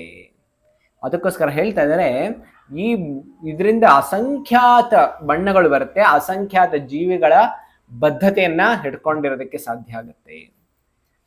ಈಗ ಪ್ರಕೃತಿಯಲ್ಲ ಪ್ರತಿಯೊಂದು ವಸ್ತುವನ್ನು ಈ 3 ಗುಣಗಳ ಅನುಸಾರವಾಗಿ ವರ್ಗೀಕರಣ ಮಾಡಿದೆ. ನೋಡಿ ಹೇಳ್ತಾ ಇದ್ದಾರೆ ಈ ಪ್ರಕೃತಿಯಲ್ಲಿ ಯಾವುದೇ ನೋಡ್ಬೋದು, ಯಾವುದೇ ವಸ್ತುವನ್ನ ನೋಡ್ಬೋದು, ಯಾವುದೇ ಸನ್ನಿವೇಶವನ್ನು ನೋಡ್ಬೋದು, ಕಾಲವನ್ನು ಅಷ್ಟೇ, ವಸ್ತುಗಳು, ಪ್ರಾಣಿಗಳು, ಜೀವರಾಶಿಗಳು ಎಲ್ಲವೂ ಏನಾಗಿದೆ, ಈ 3 ಗುಣಗಳ ಪ್ರಭಾವದಲ್ಲಿಯೇ ಇದೆ. ಭೌತಿಕ ಜಗತ್ತು ಸಂಪೂರ್ಣವಾಗಿ 3 ಗುಣಗಳ ಪ್ರಭಾವದಲ್ಲಿಯೇ ಇದೆ. ನೋಡಿ ಈಗ ಇವತ್ತು ನಾವು ಒಂದು ಆಹಾರದಲ್ಲಿ ಸ್ವಲ್ಪ ಚರ್ಚೆ ಮಾಡಿದ್ರೆ ನೋಡಿ, ಮೊದಲನೇದು ಸತ್ವಗುಣ, ತಮೋಗುಣದ ಆಹಾರ ಅಂತ ಹೇಳಿದ್ರೆ ಏನು, ಯಾವಾಗ ಬೇರೆ ಜೀವಿಗಳ ತೊಂದರೆ ಕೊಟ್ಟು ಅವರಿಗೆ ಹಿಂಸೆ ಕೊಟ್ಟು ನಾವು ಆಹಾರವನ್ನ ತಗೊಳ್ತೀವಿ, ಇಲ್ಲ ಯಾವುದು ಅಶುದ್ಧವಾಗಿರುವಂತ ಆಹಾರ ಇರುತ್ತೆ ಅದೆಲ್ಲವೂ ತಮೋಗುಣದಲ್ಲಿ ಬರುತ್ತೆ. ಆಮೇಲೆ ನೋಡಿ ರಜೋಗುಣದ ಆಹಾರ ಯಾವುದು ತುಂಬಾ ಖಾರ ಇರುತ್ತೆ, ಇಲ್ಲ ಅಂದ್ರೆ ತುಂಬಾ ಉಪ್ಪು, ಇಲ್ಲ ಅಂದ್ರೆ ತುಂಬಾ ಯಾವಾಗ್ಲೂ ಮಸಾಲೆ ಪದಾರ್ಥಗಳು ಜಾಸ್ತಿ ಇರುತ್ತೆ, ಅದೆಲ್ಲವೂ ರಜೋಗುಣದಲ್ಲಿ ಬರುತ್ತೆ. ಆಮೇಲೆ ಸತ್ವಗುಣದಲ್ಲಿ ಆಹಾರ ಅಂತ ಹೇಳಿದ್ರೆ ಹಣ್ಣು ಹಂಪಲುಗಳು ಮತ್ತು ಹಾಲು, ಅವೆಲ್ಲವೂ ಸತ್ವಗುಣದಲ್ಲಿ ಇರೋ ಆಹಾರ. ಅದೇ ರೀತಿ ಪ್ರಾಣಿಗಳನ್ನ ನೋಡಿ, ತಮೋಗುಣದಲ್ಲಿಯ ಪ್ರಾಣಿಗಳು ಅಂತ ಹೇಳಿದ್ರೆ ಇದು ನರಿ, ತೋಳ, ಇವೆಲ್ಲವೂ ಯಾಕೆ ಅಂತ ಹೇಳಿದ್ರೆ ಅವು ಸ್ವಯಂ ಅದು ಕೊಂದಾಕಿ ತಿನ್ನೋದಿಲ್ಲ. ಬೇರೆ ಪ್ರಾಣಿ ಯಾವುದು ಕೊಂದಾಕಿರುತ್ತೆ, ಅರ್ಧಂಬರ್ಧ ತಿಂದು ಬಿಟ್ಟಿರುತ್ತೆ, ಅದನ್ನ ಈ ಎಲ್ಲ ಪ್ರಾಣಿಗಳು ತಿನ್ನುತ್ತೆ. ಅದಕ್ಕೋಸ್ಕರ ಅದು ತಮೋಗುಣದ ಪ್ರಾಣಿ. ರಜೋಗುಣದಲ್ಲಿ ಅಂತ ಹೇಳಿದ್ರೆ ಹುಲಿ, ಸಿಂಹ, ಚಿರತೆ ಇವೆಲ್ಲವೂ ರಜೋಗುಣದಲ್ಲಿ ಬರುತ್ತೆ. ಆಮೇಲೆ ಸತ್ವಗುಣದಲ್ಲಿ ಪ್ರಾಣಿ ಅಂತ ಹೇಳಿದ್ರೆ ಹಸು, ಅದು ಯಾವಾಗಲೂ ಶಾಂತವಾಗಿರುತ್ತೆ. ಆಮೇಲೆ ಅದು ಬೇರೆ ಪ್ರಾಣಿಗಳಿಗೆ ತೊಂದರೆ ಕೊಡೋದಿಲ್ಲ, ಅದಕ್ಕೋಸ್ಕರ ಅದು ಸತ್ವಗುಣದಲ್ಲಿದೆ. ಅದೇ ರೀತಿ ಕಾಲನು ನೋಡಿದ್ರೆ, ಕಾಲನು ಹೇಗಿದೆ, ಕಾಲನು ಬೇರೆ ಬೇರೆ ಸಮಯ ನಮಗೆ ಬೇರೆ ಬೇರೆ ಕಾರ್ಯಗಳನ್ನ ಮಾಡೋದಕ್ಕೆ ಅದು ಪ್ರಚೋದನೆ ಕೊಡುತ್ತೆ, ಹೌದಲ್ಲ. ಕೆಲವು ಸಲ ನಾವು ಯಾವಾಗ ಬೆಳಿಗ್ಗೆ ಹೊತ್ತು ಯಾರೇ ನೋಡಿ, ಮುಂಜಾನೆ ಯಾರು ಇರ್ತಾರಲ್ಲ ಅವ್ರಿಗೆ ಎದ್ದಿದ ತಕ್ಷಣ ಅವರು ದೊಡ್ಡ ದೊಡ್ಡ ಕೆಲಸ ಮಾಡೋದಕ್ಕೆ ಹೋಗೋದಿಲ್ಲ. ಇಲ್ಲ ಅಂತ ಹೇಳಿದ್ರೆ ಆಗ ಅವ್ರು ಪಾರ್ಟಿ ಮಾಡೋದಕ್ಕೆ ಹೋಗೋದಿಲ್ಲ. ಬೆಳಿಗ್ಗೆ ಹೊತ್ತು ನಾವು ಈ ಪಾರ್ಟಿ ಯಾವಾಗ್ಲೂ ಮಾಡ್ಬೇಕಂದ್ರೆ ಯಾವಾಗ ಮಾಡ್ತಾರೆ? ಯಾರಾದ್ರೂ ಬೆಳಿಗ್ಗೆ ಪಾರ್ಟಿ ಮಾಡ್ತಾರೆ? ಬೆಳಿಗ್ಗೆ ಪಾರ್ಟಿ ಮಾಡೋದಿಲ್ಲ. ಯಾರಿಗಾದ್ರು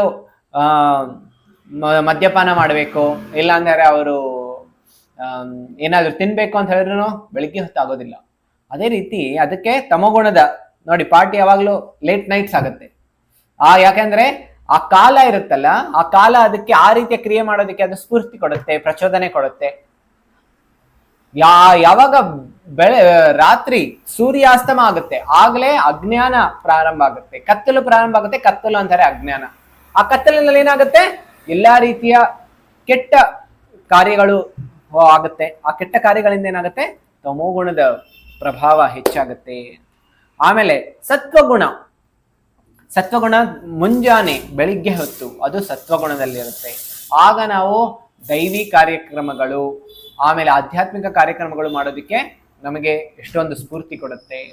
ಆಮೇಲೆ ರಜೋಗುಣ ಬೆಳಿಗ್ಗೆ ಆದ್ಮೇಲೆ ಸುಮಾರು 9-10 ಗಂಟೆಗಳಿಂದ ಮೇಲೆ ಆಗ ಎಲ್ಲಾ ಕೆಲಸಗಳು ಪ್ರಾರಂಭ ಆಗೋಗ್ಬಿಡತ್ತೆ. ಆಮೇಲೆ ಎಲ್ಲರೂ ಅವರವರ ಕೆಲಸಗಳನ್ನ ಮಾಡೋದಕ್ಕೆ, ಅವರ ಜಾಬ್ಗಳಿಗೆ, ಆಮೇಲೆ ಯಾವ್ದಾದ್ರು ಮೀಟಿಂಗ್ಸ್ಗಳನ್ನ ಮಾಡೋದಕ್ಕಾಗಿ ಈ ರೀತಿ ಎಲ್ಲರೂ ಅವ್ರ ಕೆಲಸದಲ್ಲಿ ತೊಡಗ್ಬಿಡ್ತಾರೆ. ಅದೇ ಸಂಜೆ ಆಗೋಗ್ಬಿಟ್ಮೇಲೆ ಎಲ್ಲಾ ಕೆಲಸಗಳನ್ನ ಮುಗಿಸ್ಬಿಟ್ಟು ವಾಪಸ್ ಬಂದ್ಬಿಡ್ತಾರೆ. ಆದ್ರೆ ಯಾರು ತಮೋಗುಣದ ಪ್ರವೃತ್ತಿ ಇರುತ್ತೆ ಆಗ ಅವರು ಕೆಲವು ಸಲ ಅವ್ರ ಕೆಲಸ ಆಗ್ಲೇ ಪ್ರಾರಂಭ ಆಗುತ್ತೆ. ಅದಕ್ಕೋಸ್ಕರ ಹೇಳ್ತಾರೆ ನಾವು ಸತ್ವಗುಣದಲ್ಲಿ ಏನ್ ಮಾಡ್ಬೇಕು, ಸತ್ವಗುಣ ತುಂಬಾ ಒಳ್ಳೆಯದು, ಅದು ನಮ್ಮ ಆಧ್ಯಾತ್ಮಿಕ ಕಾರ್ಯಗಳನ್ನ ಮಾಡೋದಕ್ಕೆ. ಅದಕ್ಕೋಸ್ಕರ ನಾವು ಬ್ರಹ್ಮ ಮುಹೂರ್ತದಲ್ಲಿ ಏಳಬೇಕು. ಬ್ರಹ್ಮ ಮುಹೂರ್ತದಲ್ಲಿ ಎದ್ರೆ ಏನಾಗುತ್ತೆ, ನಮಗೆ ಜಪ ಮಾಡೋದಕ್ಕೆ ಒಳ್ಳೆಯ ಸಮಯ. ನಮಗೆಲ್ಲರಿಗೂ ಅನಿಸ್ತಾ ಇರ್ತಾರೆ ನನಗೆ ಜಪ ಮಾಡೋದಕ್ಕೆ ಒಳ್ಳೆ ಸ್ಫೂರ್ತಿ ಬರಬೇಕು ಅಂತ, ಇಲ್ಲ ಭಗವದ್ಗೀತೆ ಓದೋದಕ್ಕೆ ನನಗೆ ಸಮಯ ಬೇಕು ಅಂತ. ಆದ್ರೆ ತುಂಬಾ ಚೆನ್ನಾಗಿ ಅರ್ಥ ಆಗುತ್ತೆ ಯಾವಾಗ ನಾವು ಸತ್ವಗುಣದಲ್ಲಿರ್ತೀವಿ. ಅದಕ್ಕೋಸ್ಕರ ಮುಂಜಾನೆ ತುಂಬಾ ಒಳ್ಳೆಯ ಸಮಯ. ಮುಂಜಾನೆ ಹೊತ್ತು ಎದ್ದರೆ ನಮ್ಮ ಮನಸ್ಸು ಶಾಂತವಾಗಿರುತ್ತೆ. ಆಗ ನಾವು ಯಾವುದೇ ಕೆಲಸ ಮಾಡೋದಕ್ಕೂ ತಕ್ಷಣ ಮನಸ್ಸು ಬಂದ್ಬಿಡುತ್ತೆ.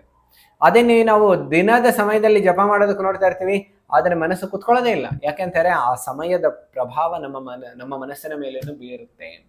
ಅದಕ್ಕೋಸ್ಕರ ಬೆಳಿಗ್ಗೆ ಹೊತ್ತು ಎದ್ದು ಜಪವನ್ನ ಮಾಡಬೇಕು, ಭಗವದ್ಗೀತೆ ಭಾಗವತವನ್ನ ಓದಬೇಕು. ಆಮೇಲೆ ಸಂಜೆಯ ಸಮಯದಲ್ಲಿನೂ ಎಲ್ಲ ಕೆಲಸಗಳನ್ನು ಮುಗಿದ ಮೇಲೇನೂ ಬೇಕಾದ್ರೆ ಶಾಂತವಾಗಿ ಕುತ್ಕೊಂಡು ಓದ್ಬೋದು.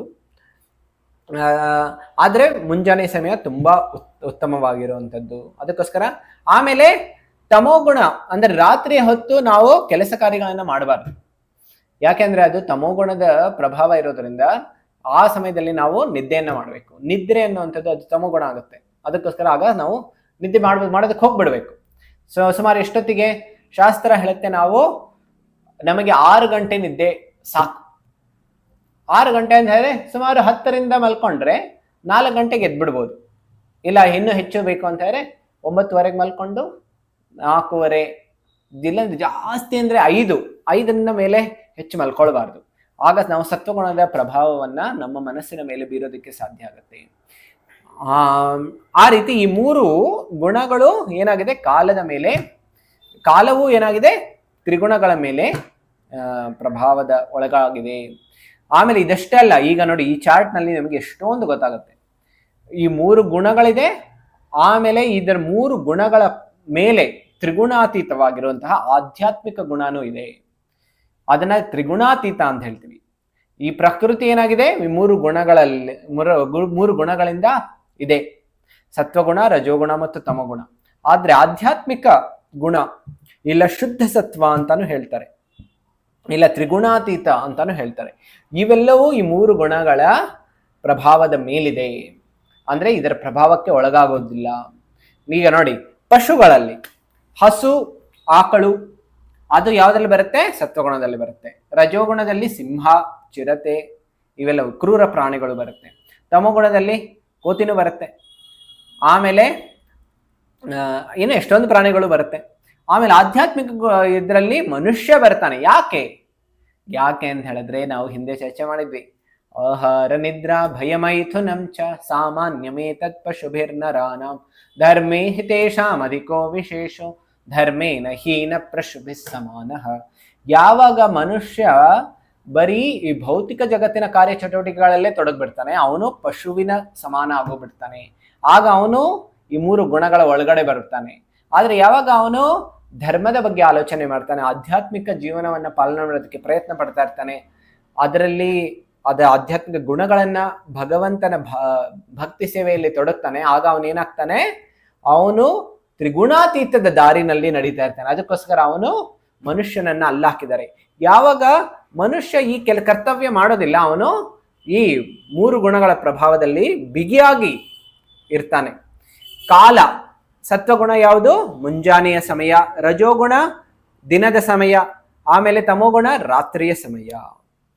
ನೋಡಿ, ಯಾವ್ಯಾವ ಸಮಯದಲ್ಲಿ ಏನೇನ್ ಮಾಡ್ಬೇಕೋ ಅದೇ ಮಾಡ್ಬೇಕು. ಮುಂಜಾನೆಯ ಸಮಯ ಇರುವಂತದ್ದು ಭಕ್ತಿಯ ಕಾರ್ಯವನ್ನ ಮಾಡೋದಕ್ಕೆ, ದಿನದ ಸಮಯ ಇರೋದು ಬೇರೆ ಬೇರೆ ಭೌತಿಕ ಕಾರ್ಯಕಲಾಪಗಳನ್ನ ಮಾಡೋದಕ್ಕೆ, ಆಮೇಲೆ ರಾತ್ರಿಯ ಸಮಯ ಇರುವಂತದ್ದು ವಿಶ್ರಾಮಕ್ಕೆ. ಅದಕ್ಕೋಸ್ಕರ ಆ ಸಮಯದಲ್ಲಿ ಏನು ಕೆಲಸ ಮಾಡ್ಬೇಕಲ್ಲ ಅದನ್ನೇ ಮಾಡ್ಬೇಕು. ಆಮೇಲೆ ನೋಡಿ, ಆಧ್ಯಾತ್ಮಿಕ ಅಂತ ಹೇಳಿದ್ರೆ ಏನು, ಈ ಭಗವಂತನ ಸೇವೆ ಮಾಡುವಂಥದ್ದು, ಜಪ ಮಾಡುವಂಥದ್ದು, ಭಗವದ್ಗೀತೆ ಓದೋದು, ಭಗವಂತನ ಸೇವೆ ಮಾಡುವಂಥದ್ದು, ಭಕ್ತರ ಜೊತೆ ಚರ್ಚೆ ಮಾಡುವಂಥದ್ದು, ಸತ್ಸಂಗ ಮಾಡುವಂಥದ್ದು, ಇವೆಲ್ಲವೂ ಆಧ್ಯಾತ್ಮಿಕ ಆಗುತ್ತೆ. ಇದು ಕಾಲದ ಪ್ರಭಾವದಲ್ಲಿ ಬರೋದಿಲ್ಲ, ಅದೆಲ್ಲವೂ ಆಧ್ಯಾತ್ಮಿಕ ಶುದ್ಧ ಸತ್ವ. ಆಮೇಲೆ ಸ್ಥಾನ ನೋಡಿ, ಅರಣ್ಯ ಯಾವುದರಲ್ಲಿ ಬರುತ್ತೆ, ಅದು ಸತ್ವಗುಣದಲ್ಲಿ ಬರುತ್ತೆ. ಯಾಕೆಂತ ಹೇಳಿದ್ರೆ ಆ ಪ್ರದೇಶ ಸಂಪೂರ್ಣ ನಿರ್ಜನವಾಗಿರುವಂತಹ ಪ್ರದೇಶ, ಅಲ್ಲಿ ಯಾವುದೇ ರೀತಿಯ ಬೇರೆ ರಜೋಗುಣ ತಮೋಗುಣದ ಪ್ರಭಾವ ಇರೋದಿಲ್ಲ. ಆಮೇಲೆ ಸಿಟಿ ಲೈಫ್, ಅದು ಸಂಪೂರ್ಣ ಯಾವಾಗ್ಲೂ ಸಿಟಿ ಲೈಫ್ ನೋಡ್ತಾ ಇದ್ರೆ, ಯಾವಾಗ್ಲೂ ಬಾಂಬೆ ನೋಡ್ತಾ ಇದ್ರೆ 24 hours ಲೋಕಲ್ ರೈಲ್ವೆ ಸ್ಟೇಷನ್ಸ್ ಯಾವಾಗ್ಲೂ ತುಂಬಿರುತ್ತೆ ಜನ. ಅದು ಯಾವಾಗ್ಲೂ ಜನ ತಿರುಗಾಡ್ತಾನೆ ಇರ್ತಾರೆ. ಒಂದು ಪ್ರದೇಶದಿಂದ ಮತ್ತೊಂದು ಪ್ರದೇಶಕ್ಕೆ ಕೆಲಸ ಮಾಡೋದಕ್ಕೆ ದಿನ ಕೆಲವರು ಜನ 3, 4, 5, 6 ಗಂಟೆಗಳು ಟ್ರಾವೆಲ್ ಮಾಡೋರು ಇದ್ದಾರೆ. ಅಂದ್ರೆ ಎಷ್ಟೊಂದು ಅವರ ಸಮಯ ಹೋಗ್ತಾ ಇದೆ ಬರೀ ಟ್ರೈನಲ್ಲೇ.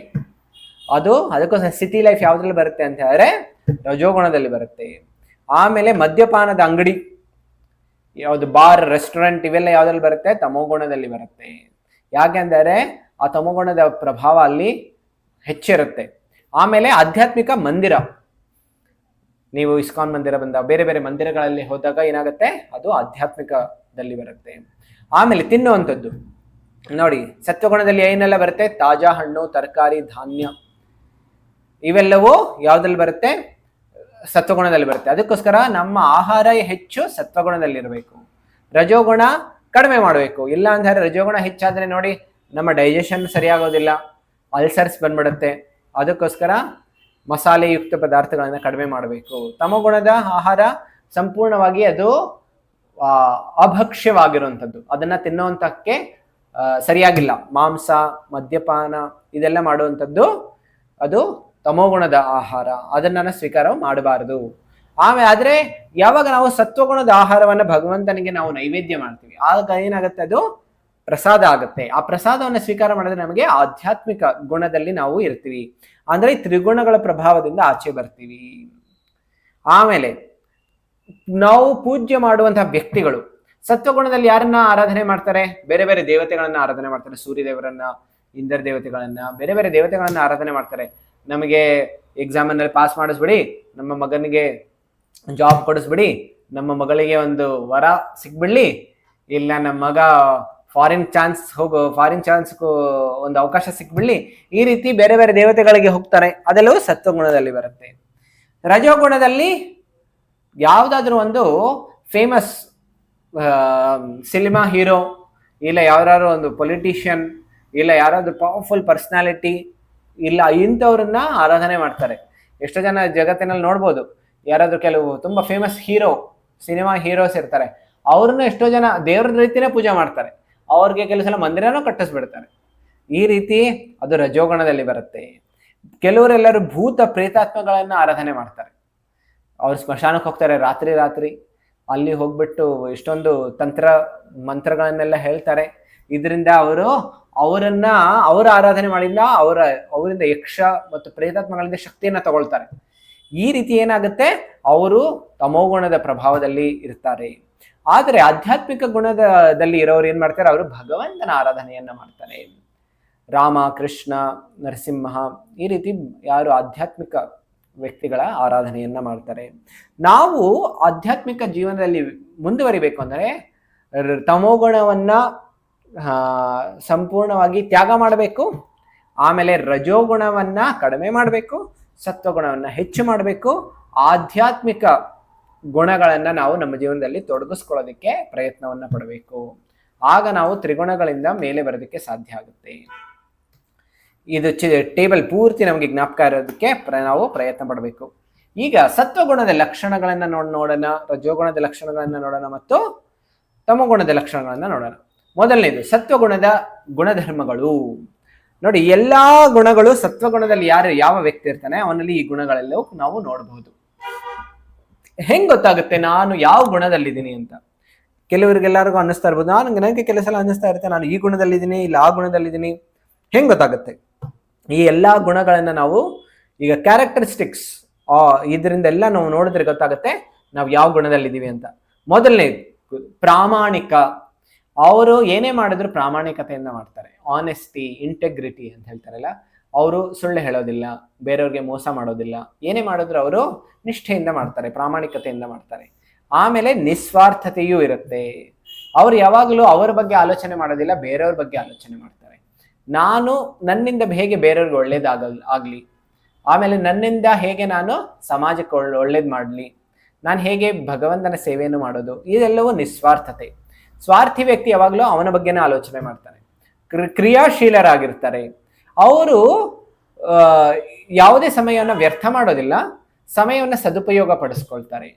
ಯಾವಾಗಲೂ ಆಕ್ಟಿವ್ ಇರ್ತಾರೆ. ಆಕ್ಟಿವ್ ಅಂತ ಹೇಳಿದ್ರೆ ಅವರು ಯಾವುದಾದ್ರೂ ಕ್ರಿಯೆಯನ್ನು ಮಾಡೋದ್ರಲ್ಲಿ ಕ್ರಿಯಾಶೀಲರಾಗಿರ್ತಾರೆ. ಆಮೇಲೆ ಚಿಂತನಶೀಲರು ಆಗಿರ್ತಾರೆ. ಅಂದ್ರೆ ಅವ್ರು ಯಾವಾಗಲೂ ಯಾವುದೇ ಕೆಲಸವನ್ನ ಮಾಡೋದಕ್ಕೆ ಮೊದಲು ಆಲೋಚನೆ ಮಾಡ್ತಾರೆ, ಚಿಂತನೆಯನ್ನ ಮಾಡ್ತಾರೆ. ಚಿಂತೆ ಮಾಡೋದಿಲ್ಲ, ಚಿಂತನೆಯನ್ನ ಮಾಡ್ತಾರೆ. ಚಿಂತೆ ಮತ್ತು ಚಿಂತನೆಗೆ ಏನು ವ್ಯತ್ಯಾಸ? ಚಿಂತೆ ಅಂತ ಹೇಳಿದ್ರೆ ವರಿ ಮಾಡುವಂಥದ್ದು, ಯಾಕೆ ಈ ರೀತಿ ಆಗೋಯ್ತು, ಶೋಕ ಪಡುವಂಥದ್ದು.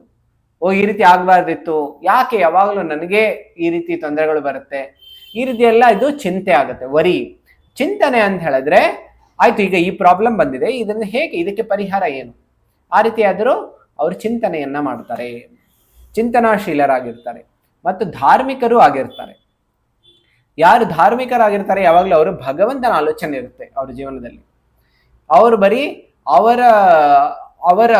ಅವ್ರಿಗನ್ಸೋದಿಲ್ಲ ನಾನು ನನ್ನ ಶಕ್ತಿಯಿಂದನೇ ಎಲ್ಲವನ್ನು ಮಾಡಿ ತೋರಿಸ್ಬಿಡ್ತೀನಿ ನಾನು, ಈ ರೀತಿ ಅಹಂಕಾರದಿಂದ ಇರೋದಿಲ್ಲ. ಅವರು ಧಾರ್ಮಿಕ ವ್ಯಕ್ತಿಗಳಾಗಿರ್ತಾರೆ. ಆಮೇಲೆ ಧರ್ಮವನ್ನು ಗಂಭೀರತೆಯಿಂದ ಅವರು ಪಾಲನೆ ಮಾಡ್ತಾರೆ. ಅವರು ಏನೇ ಮಾಡ್ತಾರಲ್ಲ ಗಂಭೀರತೆಯಿಂದ ಮಾಡ್ತಾರೆ. ಅಂದ್ರೆ ಅವರ ಜೀವನದಲ್ಲಿ ಅಸ್ಟಡಿನೆಸ್ ಇರುತ್ತೆ, ಆ ಗಂಭೀರತೆ ಇರುತ್ತೆ. ಆಮೇಲೆ ಧರ್ಮವನ್ನು ಅವ್ರ ಜೀವನದಲ್ಲಿ ಇಟ್ಕೊಂಡಿರ್ತಾರೆ. ಕೆಲವರು ನೋಡ್ಬೋದು ಯಾವಾಗ್ಲಾರು ಒಂದ್ಸಲ ಮಾಡ್ತಾರೆ, ಅವ್ರ ಮನಸ್ಸಿಗೆ ಬಂದಾಗ ಮಾಡ್ತಾರೆ. ಆದ್ರೆ ಯಾವಾಗ ಗಂಭೀರತೆ ಇರುತ್ತೆ ಅವ್ರ ಜೀವನದಲ್ಲಿ ಪ್ರತಿನಿತ್ಯ ಜೀವನದಲ್ಲಿ ಬಂದ್ಬಿಡುತ್ತೆ. ಆಮೇಲೆ ಪರಸ್ತ್ರೀಯ ಸಂಘವನ್ನ ಮಾಡೋದಿಲ್ಲ. ಅವರು ಧಾರ್ಮಿಕ ಆಚರಣೆಗಳ ಮರ್ಯಾದೆಯ ಒಳಗಡೆ ಇರ್ತಾರೆ. ಅವರು ಯಾವುದೇ ರೀತಿಯ ಪಾಪದ ಜೀವನದಲ್ಲಿ ತೊಡಗೋದಿಲ್ಲ. ಯಾಕೆ ಅಂತ ಹೇಳಿದ್ರೆ ಪಾಪದ ಜೀವನ ದುಃಖವನ್ನ ಕೊಡುವಂಥದ್ದು, ದುಃಖಕ್ಕೆ ಕಾರಣ ಆಗುತ್ತೆ. ಅದಕ್ಕೋಸ್ಕರ ಅದರಿಂದ ದೂರ ಇರ್ತಾರೆ. ಮದ್ಯಪಾನ ಮಾಡೋದಿಲ್ಲ, ಯಾವುದೇ ರೀತಿಯ ಇಂಟಾಕ್ಸಿಕೇಶನ್ ಅಂದ್ರೆ ಜೂಜಾಟ ಮಾಡುವಂಥದ್ದು ಇಲ್ಲ ಅಂತ ಹೇಳಿದ್ರೆ ಯಾವುದೇ ರೀತಿಯ ಮದ್ಯಪಾನ ಸೇವನೆ ಮಾಡುವಂಥದ್ದು, ಸಿಗರೇಟ್ ಸ್ಮೋಕಿಂಗ್, ಡ್ರಿಂಕಿಂಗ್, ಇದರಿಂದ ಆಚೆ ಇರ್ತಾರೆ. ಆಮೇಲೆ ಮಾಂಸ ಭಕ್ಷಣೆಯನ್ನು ಮಾಡೋದಿಲ್ಲ. ಯಾಕೆ ಅಂತ ಹೇಳಿದ್ರೆ ಮಾಂಸ ಭಕ್ಷಣೆ ಬೇರೆ ಜೀವಿಗಳಿಗೆ ತೊಂದರೆ ಕೊಡುತ್ತೆ, ಅದಕ್ಕೋಸ್ಕರ ಅದರಿಂದನೂ ದೂರ ಇರ್ತಾರೆ. ಅವರು ಸಸ್ಯಾಹಾರದಿಂದ ಎಷ್ಟೊಂದು ಜೀವಿಗಳಿದೆ, ಹೌದಲ್ಲ. ಕೆಲವ್ರಿಗೆಲ್ಲ ಆಗ್ಬಿಡ್ಬೋ ಅನ್ನಿಸ್ಬೋದು ಸಸ್ಯಾಹಾರ ತಿಂದ್ಬಿಟ್ರೆ ನಮಗೆ ಶಕ್ತಿ ಇರೋದಿಲ್ಲ ಅಂತ. ಆದ್ರೆ ನಾವು ನೋಡ್ಬೋದು ಸಿಂಹ ಮತ್ತು ಆನೆ, ಸಿಂಹ ಎಲ್ಲ ಪ್ರಾಣಿಗಳ ಭಕ್ಷಣೆ ಮಾಡುತ್ತೆ, ಆನೆ ಏನ್ ಮಾಡುತ್ತೆ, ಅದು ಸಸ್ಯಾಹಾರ ತಿನ್ನುತ್ತೆ. ಆದ್ರೆ ಇಬ್ರಿಗೂ ಫೈಟಿಂಗ್ ಮಾಡಿದ್ರೆ ಆನೆ ಎಷ್ಟೋ ಬಾರಿ ಸಿಂಹಕ್ಕೂ ಸೋಲಿಸ್ಬಿಡುತ್ತೆ, ಹೌದಲ್ಲ. ಅದೇ ರೀತಿ ಸಿಂಹಕ್ಕೂ ಎಷ್ಟು ಶಕ್ತಿ, ಅದಕ್ಕಿಂತ ಹೆಚ್ಚು ಶಕ್ತಿ ಇದೆ, ಆನೆಗೂ ಶಕ್ತಿ ಇದೆ. ಅದಕ್ಕೋಸ್ಕರ ಇದು ಸುಳ್ಳು. ಯಾಕೆ ಯಾರಾದ್ರೂ ಹೇಳಿದ್ರೆ ಬರೀ ಮಾಂಸಾಹಾರ ತಿಂದ್ರೇನೆ ನಮಗೆ ಶಕ್ತಿ ಇರುತ್ತೆ ಅಂತ. ಆಮೇಲೆ ಅದಷ್ಟೇ ಅಲ್ಲ, ತರ್ಕಶಾಸ್ತ್ರ, ವಿಜ್ಞಾನ, ಕವಿತೆ, ಪುಸ್ತಕಗಳನ್ನು ಓದುವಂತಹದ್ದು ಅಭ್ಯಾಸ, ಇದೆಲ್ಲವೂ ಸತ್ವಗುಣವನ್ನ ಹೆಚ್ಚು ಮಾಡುತ್ತೆ ನಮಗೆ. ಸೊ ಈ ಎಲ್ಲ ಗುಣಗಳನ್ನ ನಾವು ಇಲ್ಲ ಅಂತ ಹೇಳಿದ್ರು ಇದನ್ನ ಹೆಚ್ಚು ಮಾಡ್ಕೊಳ್ಳೋದಕ್ಕೆ ಪ್ರಯತ್ನವನ್ನ ಪಡಬೇಕು. ಈಗ ರಜೋಗುಣದ ವ್ಯಕ್ತಿಯ ಲಕ್ಷಣಗಳೆಲ್ಲ ಏನು ನೋಡಿ, ಇದರಲ್ಲಿ ಗೊತ್ತಾಗುತ್ತೆ ನಮಗೆ. ರಜೋಗುಣದ ಈಗ ನಾವು ಯಾವ ವ್ಯಕ್ತಿ ಯಾವ ಗುಣದಲ್ಲಿದ್ದಾನೆ, ನಾವು ರಜೋಗುಣದಲ್ಲಿದ್ದೀವಾ, ಈಗ ನೋಡಿ ಹೆಂಗ್ ಗೊತ್ತಾಗತ್ತೆ. ಅವ್ರಿಗೇನ್ ಅನ್ಸುತ್ತೆ, ಒಂದು ರೀತಿಯ ಹುಚ್ಚುತನ ಇರುತ್ತೆ. ಗ್ಲಾಮರ್ ಅನ್ನುವಂಥದ್ದು ನೋಡೋದು ಮತ್ತು ತೋರಿಸುವಂಥದ್ದು. ಗ್ಲಾಮರ್ ಅಂತ ಹೇಳಿದ್ರೆ ನಾನು ಹೇಗೆ ಬೇರೆಯವರು ನನ್ನನ್ನು ನೋಡ್ತಾರೆ, ಇಂಪ್ರೆಸ್ಸಿಂಗ್. ಈಗ ಕೆಲವು ಬಾರಿ ಎಷ್ಟೋ ಪಾರ್ಟಿಗಳಿಗೆ ಹೋಗ್ತಾರೆ, ಸಮಾರಂಭಗಳಿಗೆ, ಫಂಕ್ಷನ್ಸ್ಗೆಲ್ಲ ಹೋಗ್ತಾರೆ. ಆಗ ಡ್ರೆಸ್ಸಿಂಗ್ ಹೇಗೆ ಮಾಡ್ತಾರೆ, ಬೇರೆಯವರು ನನ್ನನ್ನು ನೋಡಿ ಓ ಇಷ್ಟು ಚೆನ್ನಾಗಿ ಡ್ರೆಸ್ ಮಾಡಿದ್ದಾರೆ ಅಂತ ಅನ್ಸ್ಬೇಕು. ಯಾವ್ದಾದ್ರು ಕಾರ್ ತಗೊಳ್ತಾರೆ, ಓ ಇವ್ರ ಕಾರನ್ನು ನೋಡಿ ಎಲ್ಲರಿಗೂ ಹೊಟ್ಟೆ ಕಿಚ್ಚು ಬರಬೇಕು, ಆ ರೀತಿ ಅವ್ರಿಗೆ ಅನ್ನಿಸ್ತಾ ಇರುತ್ತೆ. ಆದ್ರೆ ಬೇರೆಯವರ ಹೊಟ್ಟೆ ಉರಿಬೇಕು, ಆ ರೀತಿ ಅವ್ರು ಮಾಡೋದಕ್ಕೋಸ್ಕರ ಯಾವಾಗ್ಲೂ ಬೇರೆಯವ್ರಿಗೆ ತೋರಿಸ್ಕೊಳ್ಳೋದಕ್ಕೆ ಯಾವಾಗ್ಲೂ ಸೆಲ್ಫಿ ತಗೊಳ್ತಾ ಇರ್ತಾರೆ, ಆಮೇಲೆ ಎಲ್ಲ ಪೋಸ್ಟ್ ಮಾಡ್ತಾ ಇರ್ತಾರೆ, ಎಲ್ಲರಿಗೂ ತೋರಿಸ್ಕೊಳ್ತಾ ಇರ್ತಾರೆ. ಏನೇ ಮಾಡಿದ್ರು ತೋರಿಸ್ಕೊಳ್ಬೇಕು, ತೋರಿಸ್ಕೊಂಡಿಲ್ಲ ಅಂತ ಹೇಳಿದ್ರೆ ಮಾಡೋದು ಯಾಕೆ, ಆ ರೀತಿ ಕೇಳ್ತಾರೆ. ಅದಕ್ಕೋಸ್ಕರ ಗ್ಲಾಮರ್ ಅನ್ನುವಂಥದ್ದು ಅವ್ರಿಗೆ ಪ್ರಾಮಿನೆಂಟ್ ಇರುತ್ತೆ. ಆಮೇಲೆ ಗಾಯದ ಮನಸ್ಸು, ನಿದ್ದೆಗೆಡುತ್ತೆ. ಆಮೇಲೆ ಅವ್ರ ಮನಸ್ಸು ಯಾವಾಗ್ಲೂ ತುಂಬಾ ಸೂಕ್ಷ್ಮವಾಗಿರುತ್ತೆ. ಆಮೇಲೆ ತಕ್ಷಣ ಅವರು ಇರಿಟೇಟ್ ಆಗೋಗ್ಬಿಡ್ತಾರೆ. ಆಮೇಲೆ ಅವ್ರಿಗೆ ಓವರ್ ಥಿಂಕಿಂಗ್ ಜಾಸ್ತಿ ಆಗೋಗ್ಬಿಡುತ್ತೆ. ಯಾಕೆಂದ್ರೆ ಯಾವಾಗ್ಲೂ ಆಲೋಚನೆ ಮಾಡಿ ಅವ್ರಿಗೆ ರಾತ್ರಿ ನಿದ್ದೆನೂ ಬರೋದಿಲ್ಲ. ಆಮೇಲೆ ಅತಿ ಹೆಚ್ಚು ಸೋಷಿಯಲ್, ಎಲ್ಲಾ ಕಡೆ ತಿರುಗ್ತಾ ಇರ್ತಾರೆ. ಆಮೇಲೆ ಅವ್ರ ನೆಟ್ವರ್ಕಿಂಗ್ ಬೆಳೆಸ್ಕೊಳ್ಬೇಕು, ಎಲ್ಲರ ಜೊತೆನೂ ಅವ್ರ ಟಚ್ ಅಲ್ಲಿ ಇರಬೇಕು. ಅವ್ರು ಕಾಲ್ ಮಾಡ್ತಾ ಇರ್ತಾರೆ, ಇವ್ರಿಗೆ ಮೆಸೇಜ್ ಮಾಡ್ತಾ ಇರ್ತಾರೆ, ಮತ್ತವ್ರ ಜೊತೆ ಕೆಲವು ಸಲ ಒಂದೇ ಕಡೆ ಇದ್ದು 10 ಜನ ಹತ್ರ ಮಾತಾಡ್ತಾ ಇರ್ತಾರೆ, ಒಬ್ರ ಜೊತೆನೂ ಪೂರ್ತಿ ಮಾತಾಡೋದಿಲ್ಲ. ಈ ರೀತಿ ತುಂಬಾ ಸೋಷಿಯಲ್ ಆಗಿ ಹೋಗ್ಬಿಡ್ತಾರೆ. ಆಮೇಲೆ ಅವ್ರಿಗೆ ವೈಯಕ್ತಿಕವಾಗಿ ಸಮಯವೇ ಇರೋದಿಲ್ಲ. ಆಮೇಲೆ ಧರ್ಮ ಗ್ರಂಥಗಳನ್ನ ಓದೋದ್ರಲ್ಲಿ ಅವ್ರಿಗೆ ಅಷ್ಟು ರುಚಿ ಇರೋದಿಲ್ಲ. ಯಾರಾದ್ರೂ ಈ ರೀತಿ ಕೇಳಿದ್ರೆ, ಭಗವದ್ಗೀತೆ ಬಗ್ಗೆ ಕೇಳ್ತಾ ಇದೀರಿ, ಜಪ ಮಾಡ್ತಾ ಇದೀರಿ, ಇಲ್ಲ ಸತ್ಸಂಗ ಮಾಡ್ತಾ ಇದೀರಿ, ಅವ್ರು ಹೇಳ್ತಾರೆ ಸುಮ್ಮನೆ ಟೈಮ್ ವೇಸ್ಟ್ ಯಾಕೆ ಮಾಡ್ತಿದ್ದೀರಿ, ಇದರಿಂದ ಏನಾದ್ರು ಎಷ್ಟು ಪ್ರಾಫಿಟ್ಸ್ ಬರುತ್ತೆ, ನೀವು ಅಲ್ಲಿಗೆ ಏನಾದ್ರು ಹೋದ್ರೆ ಏನಾದ್ರು ಲಾಭ ಬರುತ್ತಾ ಅಂತ ಕೇಳ್ತಾರೆ. ಎಷ್ಟು ದುಡ್ಡು ಮಾಡ್ತೀರಿ ನೀವು ಅಲ್ಲಿಗೆ ಹೋದ್ಮೇಲೆ, ಈ ರೀತಿ ಅವ್ರ ಕ್ಯಾಲ್ಕುಲೇಷನ್ ಯಾವಾಗ್ಲೂ ಈ ರೀತಿನೇ ಇರುತ್ತೆ. ಏನಾದ್ರು ಎಲ್ಲಿ ದುಡ್ಡು ಹೆಚ್ಚಾಗುತ್ತೆ, ಇಲ್ಲ ಎಲ್ಲಿ ಏನಾದ್ರೂ ಲಾಭ ಏನಾದ್ರು ಸಿಗುತ್ತೆ, ಈ ರೀತಿನೇ ಅವರ ಆಲೋಚನೆ ಇರುತ್ತೆ. ಮತ್ತು ಹೆಚ್ಚಾಗಿ ನಾವು ನೋಡ್ತಾ ಇರ್ಬೋದು, ಆ ರೀತಿ ಪಾರ್ಟೀಸ್ ಅಲ್ಲೆಲ್ಲ ಏನಾಗುತ್ತೆ, ಮೇಲ್ ಮತ್ತೆ ಫಿಮೇಲ್ ಅವರ ಆಕರ್ಷಣೆ ಹೆಚ್ಚಾಗ್ತಾ ಇರುತ್ತೆ. ಹೆಣ್ಣು ಮತ್ತು ಗಂಡಸರ ನಡುವೆ ಆಕರ್ಷಣೆ, ಪುರುಷ ಸ್ತ್ರೀಯ ಆಕರ್ಷಣೆ ಹೆಚ್ಚಾಗ್ತಾ ಇರುತ್ತೆ. ಯಾಕೆಂದ್ರೆ ಒಬ್ರು ಮತ್ತೊಬ್ಬರಿಗೆ ಇಂಪ್ರೆಸ್ ಮಾಡೋದಕ್ಕೆ ನೋಡ್ತಾ ಇರ್ತಾರೆ. ಕೆಲವು ಸಲ ಮ್ಯಾರೇಜ್ ಹೋಗ್ಬಿಟ್ಟಿರುತ್ತೆ, ಗಂಡ ಹೆಂಡತಿ ಇರ್ತಾರೆ, ಆದ್ರೂ ಮತ್ತೆ ಬೇರೆಯವ್ರಿಗೂ ಇಂಪ್ರೆಸ್ ಮಾಡ್ತಾ ಇರ್ತಾರೆ. ಇದೆಲ್ಲವೂ ರಜೋಗುಣದ ಪ್ರಭಾವ. ಆಮೇಲೆ ಮನೆತನದ ಗೌರವಕ್ಕಾಗಿ ಹಾತೊರಿತಾ ಇರ್ತಾರೆ. ನಮ್ಮ ವಂಶದಲ್ಲಿ ಈ ರೀತಿ ಇರಬೇಕು, ಈ ರೀತಿ ಆಗಿಲ್ಲ ಅಂತ ಹೇಳಿ ಏನಾಗ್ಬಿಡುತ್ತೆ, ನಮ್ಮ ಮನೆತನದ ಹೆಸರು ಕೆಟ್ಟೋಗ್ಬಿಡುತ್ತೆ. ಆದರೆ ಕೆಲವು ಸಲ ತಪ್ಪು ಮಾಡಿ ಇನ್ನು ಮನೆತನದ ಹೆಸರು ಕೆಡಿಸ್ಬಿಡ್ತಾರೆ. ಆದ್ರೆ ಯಾರಾದ್ರೂ ಭಕ್ತಿ ಮಾಡ್ತಾ ಇದ್ರೆ ಅವ್ರಿಗೆ ಅನ್ನಿಸ್ಬಿಡುತ್ತೆ ನಮ್ಮ ಮನೆತನದಿಂದ ಹಾಳು ಮಾಡ್ತಾ ಇದಾರೆ ಅಂತ ಅನ್ನಿಸ್ಬಿಡುತ್ತೆ. ಯಾಕೆಂತ ಹೇಳಿದ್ರೆ ಅವ್ರಿಗೆ ಯಾಕೆಂದ್ರೆ ಜ್ಞಾನ ಇಲ್ಲ. ಹಣ ಏನನ್ಸುತ್ತೆ, ಅದು ಜೇನಿದ್ದ ಹಾಗೆ. ಮನಿ ಇಸ್ ಲೈಕ್ ಹನಿ ಅಂದ್ರೆ ಹೇಗೆ ಯಾವಾಗ್ಲಾದ್ರೂ ಹನಿ ಬೀಳ್ತಾ ಇದ್ರೆ ಹೇಗೆ ನಾಲ್ಗೆ ಯಾವಾಗ್ಲೂ ಹಾತೊರೆದ್ಬಿಟ್ಟು ಕುಡಿಯೋದಕ್ಕೆ ತಗೊಳ್ತಾರೆ, ಅದೇ ರೀತಿ ಹಣಕ್ಕಾಗಿ ಯಾವಾಗ್ಲೂ ಅವರು ಕೈ ಯಾವಾಗ್ಲೂ ಬೇಡ್ತಾ ಇರ್ತಾರೆ. ಎಲ್ಲಿ ಹಣ ಸಿಗುತ್ತೆ ಅದರ ಹಿಂದೆ ಓಡ್ತಾ ಇರ್ತಾರೆ. ಆಮೇಲೆ ಮಾನ ಪ್ರತಿಷ್ಠೆಗಾಗಿ ಕಠೋರವಾಗಿ ಪರಿಶ್ರಮ ಪಡ್ತಾರೆ. ಈ ಜಗತ್ತಿನಲ್ಲಿ ಪ್ರೂವ್ ಮಾಡಬೇಕು ಅಂತ, ನಾನು ಒಬ್ಬ ಸಾಮಾನ್ಯ ವ್ಯಕ್ತಿ ಅಲ್ಲ, ನಾನು ಒಬ್ಬ ವಿಶೇಷವಾಗಿರುವಂತಹ ವ್ಯಕ್ತಿ, ನಾ ಈ ಜಗತ್ತಿನಲ್ಲಿ ತುಂಬಾ ದೊಡ್ಡ ಸಾಧನೆಯನ್ನ ಮಾಡಿ ತೋರಿಸ್ತೀನಿ, ಆ ರೀತಿ ಅದಕ್ಕೋಸ್ಕರ ಎಷ್ಟೊಂದು ಪರಿಶ್ರಮವನ್ನ ಪಡ್ತಾರೆ. ಆಮೇಲೆ ಖ್ಯಾತಿಯ ಸಲುವಾಗಿ ದಾನವನ್ನು ಮಾಡ್ತಾರೆ. ದಾನವನ್ನು ಮಾಡ್ಬೋದು ಅವರು, ಆದ್ರೆ ದಾನ ಮಾಡಿದ್ಮೇಲೆ ನನ್ನ ಹೆಸರು ಬರಬೇಕು, ಆಮೇಲೆ ನನ್ನ ಹೆಸರು ನೇಮ್ ಪ್ಲೇಟ್ ದೊಡ್ಡದಾಗಿ ಮಂದಿರದ ಮುಂದೆ ಹಾಕಿರ್ಬೇಕು, ಆಮೇಲೆ ನಾನು ಇಷ್ಟು ಕೋಟಿ ಕೊಟ್ಟಿದ್ದೀನಿ ಅಂತ ತೋರಿಸ್ಬೇಕು, ಆ ರೀತಿ ಅವರ ಭಾವನೆಗಳಿರುತ್ತೆ. ಇದೆಲ್ಲವೂ ರಜೋಗುಣದ ಲಕ್ಷಣಗಳು. ಆಮೇಲೆ ತಮೋಗುಣದ ಲಕ್ಷಣಗಳನ್ನ ನೋಡಿ.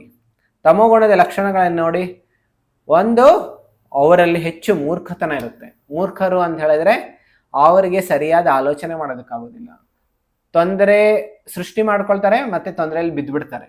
ಆಮೇಲೆ ಬಿದ್ದ ಮೇಲೆ ಆಮೇಲೆ ಅನ್ಸುತ್ತೆ ನಾನು ಯಾಕೆ ಈ ರೀತಿ ತೊಂದರೆನಲ್ಲಿ ಬಿದ್ದೆ, ಆಗ ಅವ್ರು ಆಲೋಚನೆ ಮಾಡ್ತಾರೆ. ಅಂದ್ರೆ ಒಂದು ಸಲ ತೊಂದರೆನಲ್ಲಿ ಬಿದ್ದ ಮೇಲೆ ಅನ್ಸುತ್ತೆ, ಆಮೇಲೆ ಬುದ್ಧಿ ಬರುತ್ತೆ. ಹೇಳ್ತಾರಲ್ಲ, ಥಿಂಕ್ ಬಿಫೋರ್ ಯು ಇಂಕ್ ಅಂತ ಹೇಳಿದ್ರೆ, ನಾವು ಬರೆಯೋದಕ್ಕೆ ನಮ್ಮ ಮುಂಚೆ ಕೆಲವು ಬಾರಿ ಎಷ್ಟೊಂದು ದೊಡ್ಡ ದೊಡ್ಡ ಮೆಸೇಜ್ ಅನ್ನ ಬರೆದ್ಬಿಡ್ತಾರೆ ವಾಟ್ಸ್ಆಪ್ ಅಲ್ಲಿ, ಇಲ್ಲ ಬೇರೆ ಬೇರೆ ಸೋಷಿಯಲ್ ಮೀಡಿಯಾನಲ್ಲಿ ಮೆಸೇಜಸ್ ಬರೆದು ಬೇರೆಯವ್ರು ಕಳಿಸ್ಬಿಡ್ತಾರೆ. ಆಮೇಲೆ ಕಳಿಸ್ಬಿಟ್ಮೇಲೆ ರಾತ್ರಿ ಕಳಿಸ್ಬಿಡ್ತಾರೆ, ಬೆಳಿಗ್ಗೆ ಆದ್ಮೇಲೆ ಅವ್ರಿಗೆ ಅನ್ಸುತ್ತೆ, ಓ ನಾನು ಆ ರೀತಿ ಕಳಿಸ್ಬಾರ್ದಿತ್ತು. ಆ ವ್ಯಕ್ತಿಗೆ ಎಷ್ಟೊಂದು ಬೇಜಾರಾಗ್ಬಿಟ್ಟಿರ್ಬೋದು ಈಗ, ಯಾಕೆಂದ್ರೆ ಅದು ಕಳ್ಸೋಕೆ ಮುಂಚೆ ಆಲೋಚನೆ ಮಾಡಿರೋದಿಲ್ಲ, ಕಳಿಸ್ಬಿಟ್ಮೇಲೆ ಆಮೇಲೆ ಆಲೋಚನೆ ಮಾಡ್ತಾರೆ. ಯಾಕೆ ಅಂತ ಹೇಳಿದ್ರೆ ಅದು ಮೂರ್ಖತನ. ಯಾಕೆಂದ್ರೆ ಅವರು ಥಿಂಕ್ ಬಿಫೋರ್ ಯು ಇಂಕ್ ಮಾಡೋದಿಲ್ಲ, ಇಂಕ್ ಬಿಫೋರ್ ಯು ಥಿಂಕ್. ಅವ್ರು ಮೊದಲು ಬರೀತಾರೆ, ಹೇಳ್ಬಿಡ್ತಾರೆ, ಆಮೇಲೆ ಅನ್ಸುತ್ತೆ ಯಾಕೆ ಹೇಳದ್ದೆ ಅಂತ. ಅಂದ್ರೆ ಬುದ್ಧಿ ಯಾವಾಗಲೂ ಇರೋದಿಲ್ಲ, ಬುದ್ಧಿ ಕಡಿಮೆ ಇರುತ್ತೆ. ಆಧ್ಯಾತ್ಮಿಕ ಜೀವನದಲ್ಲಿ ನಿರಾಸಕ್ತಿ ಇರುತ್ತೆ ಅವರಿಗೆ. ಆಧ್ಯಾತ್ಮಿಕ ಜೀವನದಲ್ಲಿ ಒಂದು ಚೂರುನು ನೋಡಿ, ಕೆಲವು ಬಾರಿ ಅವರು ಮನೆಯಲ್ಲೂ ಒಂದೇ ಮನೇಲಿ ಇರ್ತಾರೆ, ಕೆಲವರು ಒಂದೇ ಮನೇಲಿ ಇದ್ದನು, ಕೆಲವ್ರಿಗೆ ಬೇರೆಯವ್ರು ಭಕ್ತಿ ಮಾಡ್ತಾ ಇರ್ತಾರೆ, ಆದ್ರೆ ಆಮೇಲೆ ಧಾರ್ಮಿಕವಾಗಿ ನಡೀತಾ ಇರ್ತಾರೆ. ಆದ್ರೆ ಇವರು ಅವರು ಪಕ್ಕದಲ್ಲೇ ಇದ್ರು ಒಂದು ಚೂರುನು ಅವ್ರ ಬಗ್ಗೆ ಏನು ಅವ್ರು ಅವ್ರು ಏನ್ ಮಾಡ್ತಾ ಇದಾರೆ, ಯಾಕೆ ಮಾಡ್ತಾ ಇದಾರೆ, ಅವ್ರು ಸ್ವಲ್ಪ ತಿಳ್ಕೊಳ್ಬೇಕು ಅನ್ನುವಂತಹ ಆಸಕ್ತಿನೇ ಇರೋದಿಲ್ಲ. ಯಾಕೆಂದ್ರೆ ಅವರು ತಮೋಗುಣದ ಅಜ್ಞಾನದಲ್ಲಿ ಬಿದ್ದ್ಬಿಟ್ಟಿದ್ದಾರೆ. ಯಾರು ನೋಡಿರ್ಬೋದಲ್ಲ, ಯಾರಾದರೂ ಕೆಲವು ಸಲ ಸಾರಾಯಿ ಕೊಡ್ಬಿಟ್ಟು ಬಿದ್ದ್ಬಿಟ್ಟಿರ್ತಾರೆ, ಅವ್ರಿಗೆ ಏನ್ ನಡೀತಾ ಇದೆ, ಎಲ್ಲಿ ಏನ್ ನಡೀತಾ ಇದೆ ಪರವೇನೇ ಇರೋದಿಲ್ಲ. ಅದೇ ರೀತಿ ಇವರು ಒಂದು ರೀತಿಯ ಹ್ಯಾಲುಸಿನೇಷನ್, ಇಲ್ಯೂಷನ್ ಅದ್ರೊಳಗಡೆ ಇರ್ತಾರೆ. ಅದಕ್ಕೋಸ್ಕರ ಅವ್ರಿಗೆ ಏನ್ ನಡೀತಾ ಇದೆ ಅನ್ನೋಂಥದ್ದು ಗೊತ್ತಾಗೋದಿಲ್ಲ. ಸಂಪೂರ್ಣವಾಗಿ ನಿರಾಸಕ್ತಿ ಇರುತ್ತೆ ಆಧ್ಯಾತ್ಮಿಕ ಜೀವನದಲ್ಲಿ. ಆಮೇಲೆ ಈ ರೀತಿ ಕೆಲವು ಸಲ ಇನ್ನೂ ಹೆಚ್ಚು ಯಾವಾಗ ತಮೋಗುಣ ಹೆಚ್ಚಾಗೋಗ್ಬಿಡುತ್ತೆ, ಆಗ ಕೆಲವು ಸಲ ಅವರು ಹುಚ್ಚರಾಗೋಗ್ಬಿಡ್ತಾರೆ. ಆಮೇಲೆ ದೇವರೊಂದಿಗೆ ಯಾವುದೇ ರೀತಿಯ ಸಂಬಂಧ ಇರೋದಿಲ್ಲ ಅವ್ರಿಗೆ. ಮಂದಿರದ ಹತ್ರ ಹೋಗ್ತಾ ಇರ್ತಾರೆ, ಅವ್ರಿಗನ್ಸಿರುತ್ತೆ ಹೋಗಿ ಒಂದ್ಸಲನಾದ್ರೂ ನಾನು ನಮಸ್ಕಾರ ಮಾಡೋಣ, ಭಗವಂತನ ಕೃಪೆಗೆ ಯಾಚನೆ ಮಾಡೋಣ, ಅಲ್ಲಿ ಏನೋ ಒಂದು ಪ್ರವಚನ ನಡೀತದೆ ಕೇಳೋಣ ಅನ್ನುವಂಥದ್ದು ಮನಸ್ಸಲ್ಲಿ ಬರೋದೇ ಇಲ್ಲ. ಯಾಕೆಂತ ಹೇಳಿದ್ರೆ ಅಷ್ಟೊಂದು ಅವರ ತಮೋಗುಣದ ಪ್ರಭಾವದಿಂದ ಅವರಿಗೆ ಇದರಲ್ಲಿ ರುಚಿನೇ ಬರೋದಿಲ್ಲ. ಆಮೇಲೆ ಅದಷ್ಟೇ ಅಲ್ಲ, ಹೆಚ್ಚು ನಿದ್ರೆ ಎಷ್ಟು ಅಂತ ಹೇಳಿದ್ರೆ ಸಾಕಾಗೋದಿಲ್ಲ 6 ಗಂಟೆ. ಯಾಕೆಂದ್ರೆ ಅವ್ರಿಗೆ ಅನ್ಸುತ್ತೆ ಕಡಿಮೆ ಅಂದ್ರೂ ಒಂದು 10-12 ಗಂಟೆ ಆಗ್ಬೇಕು ರಾತ್ರಿ, ಆಮೇಲೆ ದಿನದಲ್ಲಿ ಮತ್ತೊಂದು 2 ಗಂಟೆ, ಆಮೇಲೆ ಅರ್ಧ ಜೀವನ ಕಳೆದೋಗ್ಬಿಡುತ್ತೆ ನಿದ್ದೆನಲ್ಲೇ. ಇದರಿಂದ ಏನಾಗೋಗ್ಬಿಡುತ್ತೆ, ಮನುಷ್ಯನ ತುಂಬಾ ಅತ್ಯಮೂಲ್ಯವಾಗಿರುವಂತ ಶರೀರ ಆಮೇಲೆ ಆ ಸಮಯ ಅದನ್ನ ಅವರು ಹಾಳು ಮಾಡ್ಕೊಂಡ್ಬಿಡ್ತಾರೆ, ಹೆಚ್ಚು ನಿದ್ರೆ ಆಗುತ್ತೆ. ಆಮೇಲೆ ಕೆಲವರು ನೋಡ್ಬೋದು ಎಲ್ಲೆಲ್ಲಿ ಕುತ್ಕೊಂಡಿರ್ತಾರೆ ಅಲ್ಲೂ ನಿದ್ದೆ ಮಾಡ್ತಾರೆ.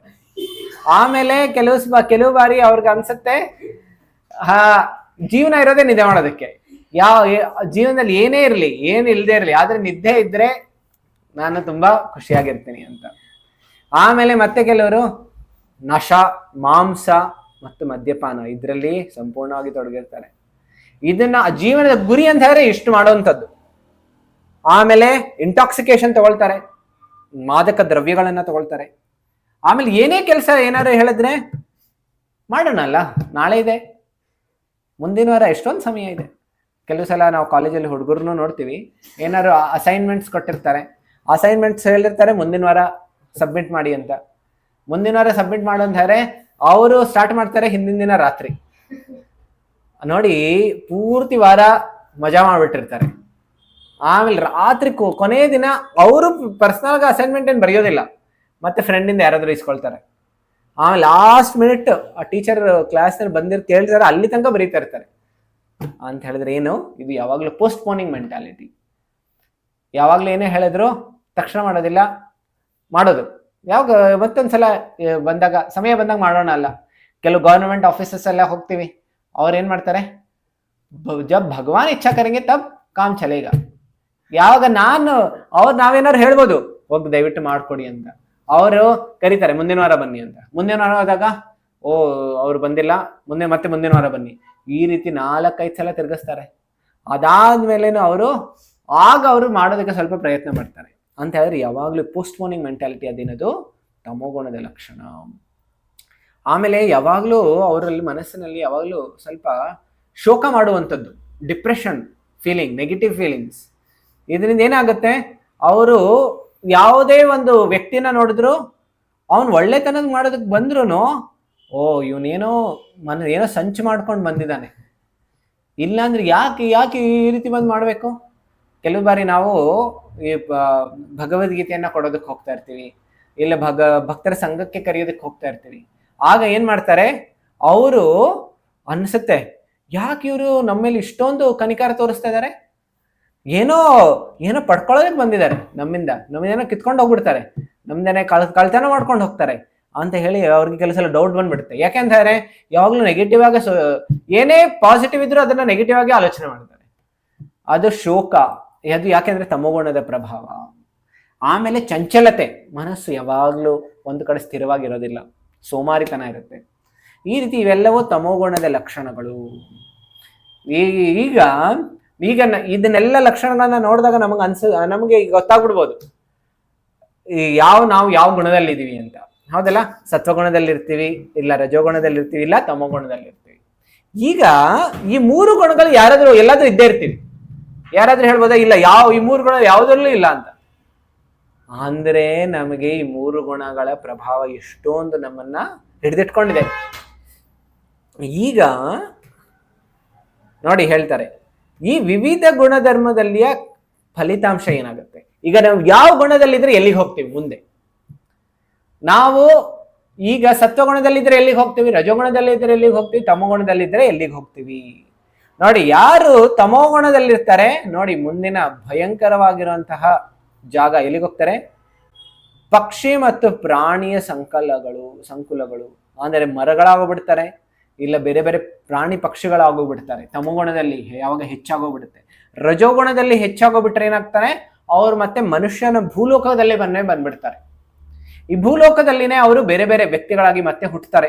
ಕೆಲವು ಬಾರಿ ಹೇಳ್ಬೋದಲ್ಲ, ಇವರು ನಮ್ಮ ಮುತ್ತಾತನೇ ಬಂದಿದ್ದಾರೆ ಮತ್ತೆ ಮನೆಯಲ್ಲಿ ಅಂತ ಈ ರೀತಿ ಹೇಳ್ತಾರೆ. ಯಾಕೆ ಅಂತ ಹೇಳಿದ್ರೆ ಅಷ್ಟೊಂದು ಮೋಹ ಆಸಕ್ತಿ ಇತ್ತು, ಮತ್ತೆ ಅವರು ಮತ್ತೆ ಹುಟ್ಟು ಬಂದಿದ್ದಾರೆ ಅಂತ. ಅದು ರಜೋಗುಣದ ಪ್ರಭಾವ. ಸತ್ವಗುಣದ ಪ್ರಭಾವ ಏನಾಗುತ್ತೆ, ಅವರು ಮೇಲಿನ ಊರ್ಧ್ವ ಲೋಕಗಳಿಗೆ ಹೋಗ್ತಾರೆ. ಊರ್ಧ್ವಂ ಗಚ್ಚಂತಿ ಸತ್ವಸ್ಥ ಮಧ್ಯೆ ತಿಷ್ಟಂತಿ ರಾಜಸಃ ಜಗನ್ಯ ಗುಣ ವೃತ್ತಿಸ್ಥ ಅಧೋ ಗಚ್ಚಂತಿ ತಾಮಸಃ. ಅವರು ಎತ್ತರಕ್ಕೆ ಹೋಗ್ತಾರೆ, ಸತ್ವಗುಣದಲ್ಲಿದ್ದಾಗ ಅವರು ಮುಂದೆ ಹೋಗ್ತಾರೆ. ಆದ್ರೆ ಯಾರು ಶುದ್ಧ ಸತ್ವಗುಣದಲ್ಲಿ ಇರ್ತಾರೆ, ಆಧ್ಯಾತ್ಮಿಕ ಜೀವನ ಪಾಲನೆ ಮಾಡ್ತಾ ಇರ್ತಾರೆ, ಅವರು ಮರಳಿ ಭಗವಂತನ ಧಾಮಕ್ಕೆ ಹೋಗ್ತಾರೆ. ಆಮೇಲೆ ನೋಡಿ, ಈಗ ಸಂಕ್ಷಿಪ್ತವಾಗಿ ಗುಣಧರ್ಮಗಳ ಬಗ್ಗೆ ಮತ್ತೊಂದು ಸ್ವಲ್ಪ ಹೆಚ್ಚು ನಮಗೆ ಗೊತ್ತಾಗುತ್ತೆ. ನೋಡಿ, ಸತ್ವಗುಣದಲ್ಲಿರೋ ಲಕ್ಷಣಗಳು ಏನು, ಎರಡು ಶಬ್ದಗಳು ನಾನು ನಿಮ್ಗೆಲ್ಲರಿಗೂ ಹೇಳ್ಕೊಡ್ತೇನೆ. ಸತ್ವಗುಣ ಅಂತ ಹೇಳಿದ್ರೆ ಜ್ಞಾನ ಮತ್ತು ಸುಖ. ಜ್ಞಾನ ಅಂತ ಹೇಳಿದ್ರೆ ಅವ್ರಿಗೆ ಏನು ಸರಿ ಏನು ತಪ್ಪು ಅನ್ನೋಂಥದ್ದು ಗೊತ್ತಾಗುತ್ತೆ.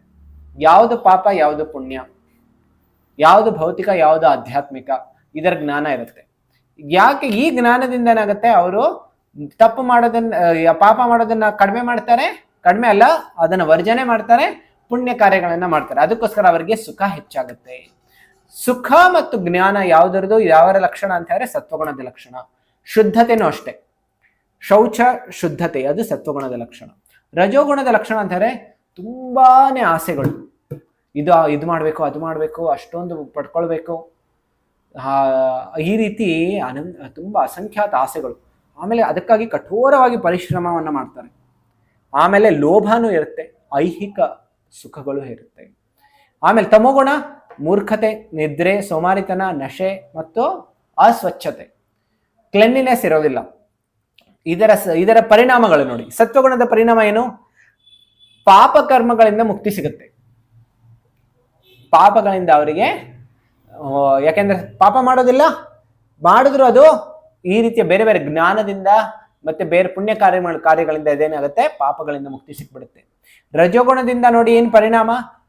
ಭೌತಿಕ ಕರ್ಮ ಆಗುತ್ತೆ ಮತ್ತೆ ಅದರಿಂದ ಬದ್ಧತೆ, ಇನ್ನು ಬಾಂಡೇಜ್, ಕರ್ಮ ಬಂಧನ ಹೆಚ್ಚಾಗುತ್ತೆ ಮತ್ತು ದುಃಖವೂ ಬರುತ್ತೆ. ತಮೋಗುಣದ ಲಕ್ಷಣಗಳನ್ನ ನೋಡಿ, ಹುಚ್ಚುತನ ಇರುತ್ತೆ ಮತ್ತು ಮೂರ್ಖತನ ಇರುತ್ತೆ. ಆಮೇಲೆ ಮುಂದಿನ ಜನ್ಮ ಎಲ್ಲಿಗೆ ಹೋಗ್ತಾರೆ? ಸತ್ವಗುಣದಲ್ಲಿರೋರು ಸ್ವರ್ಗಲೋಕಕ್ಕೆ ಹೋಗ್ತಾರೆ, ರಜೋಗುಣದಲ್ಲಿರೋರು ಭೂಲೋಕಕ್ಕೆ ಬರ್ತಾರೆ, ತಮೋಗುಣದಲ್ಲಿರೋರು ನರಕ ಲೋಕಗಳಿಗೆ ಹೋಗ್ತಾರೆ. ಈ ರೀತಿ ಲಕ್ಷಣಗಳು.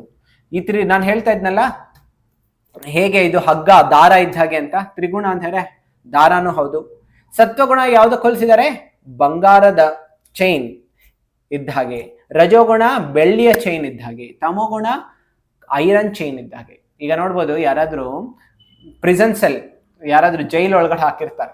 ಈಗ ಜೈಲ್ ಒಳಗಡೆ ಹಾಕೋದಿಕ್ಕೆ ಯಾವುದು ಮೆಟಲ್ ಅನ್ನ ಯೂಸ್ ಮಾಡ್ತಾರೆ? ಐರನ್ ಯೂಸ್ ಮಾಡ್ತಾರೆ, ಹೌದಲ್ಲ? ಐರನ್ ಚೈನ್ಸ್ ಅನ್ನ ಹಾಕೊಂಡು ಎಳ್ಕೊಂಡು ಹೋಗ್ತಾರೆ. ಈಗ ಐರನ್ ಹಾಕೋ ಬದಲು ಗೋಲ್ಡನ್ ಚೈನ್ ಹಾಕಿದ್ರೆ ಪರವಾಗಿಲ್ವಾ? ಏನನ್ಸುತ್ತೆ ನಿಮ್ಗೆ? ಸಿಲ್ವರ್ ಬೇಕಾ, ಗೋಲ್ಡನ್ ಚೈನ್ ಬೇಕಾ, ಐರನ್ ಚೈನ್ ಬೇಕಾ?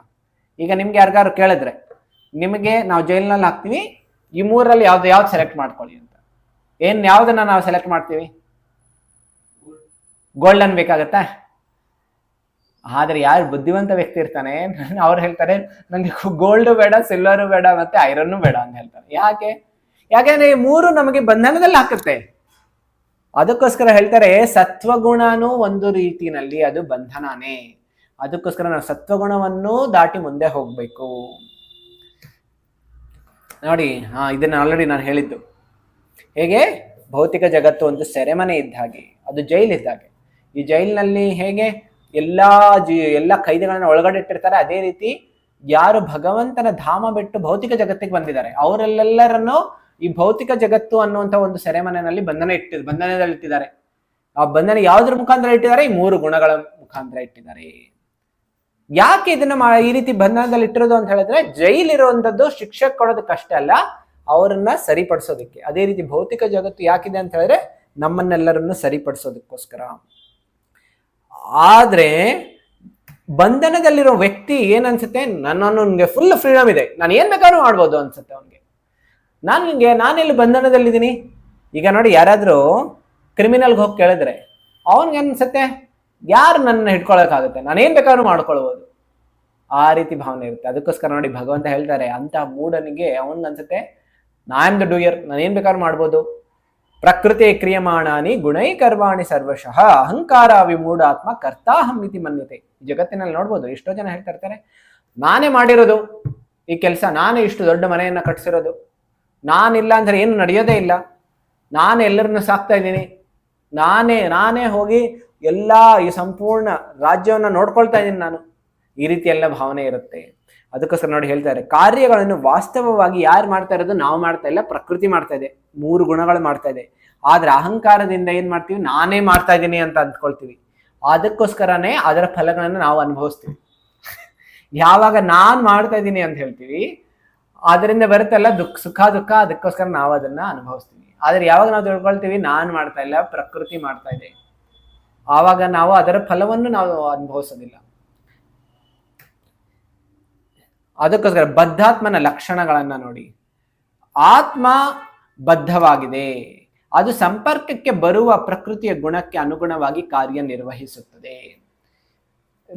ಆತ್ಮ ಒಂದು ದೃಷ್ಟಿನಲ್ಲಿ ಅದು ಮುಕ್ತವಾಗಿದೆ. ಆದರೆ ಯಾವ ಭೌತಿಕ ಜಗತ್ತಿಗೆ ಬರುತ್ತೆ ಅದು ಪ್ರಕೃತಿಯ ಒಳಗಡೆ ಬಂದ್ಬಿಡುತ್ತೆ. ಅದಕ್ಕೋಸ್ಕರ ಅದು ಬದ್ಧವಾಗ್ಬಿಡುತ್ತೆ. ನಮ್ಮ ಗುಣಕ್ಕೆ ಅನುಗುಣವಾಗಿ ಸಂತೋಷವನ್ನು ನಾವು ಈ ಜಗತ್ತಿನಲ್ಲಿ ಬಯಸುತ್ತೇವೆ. ನಾವು ಯಾವ ಗುಣದಲ್ಲಿ ಇರ್ತೀವಿ? ತಮೋ ಗುಣದಲ್ಲಿದ್ರೆ ನಮಗೆ ಆನಂದ ಯಾವ್ದ್ರಲ್ಲಿ ಸಿಗುತ್ತೆ? ಮದ್ಯಪಾನ ಮಾಡೋದ್ರಲ್ಲಿ ಬರುತ್ತೆ, ನಿದ್ದೆ ಮಾಡೋದ್ರಲ್ಲಿ ಬರುತ್ತೆ.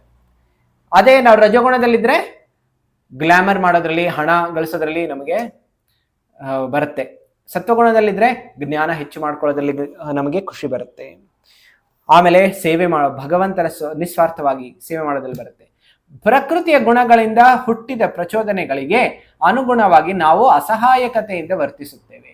ಅದಕ್ಕೋಸ್ಕರ ಯಾವೆಲ್ಲ ಜೀವಿ ಜಗತ್ತನ್ನು ಹುಟ್ಟಿದ್ದಾರೆ ಅವರೆಲ್ಲರೂ ಈ ಭೌತಿಕ ಜಗತ್ತಿನ ಆ ಸಂಪೂರ್ಣ ಗುಣದ ಪ್ರಭಾವದಲ್ಲಿಯೇ ಇರ್ತಾರೆ.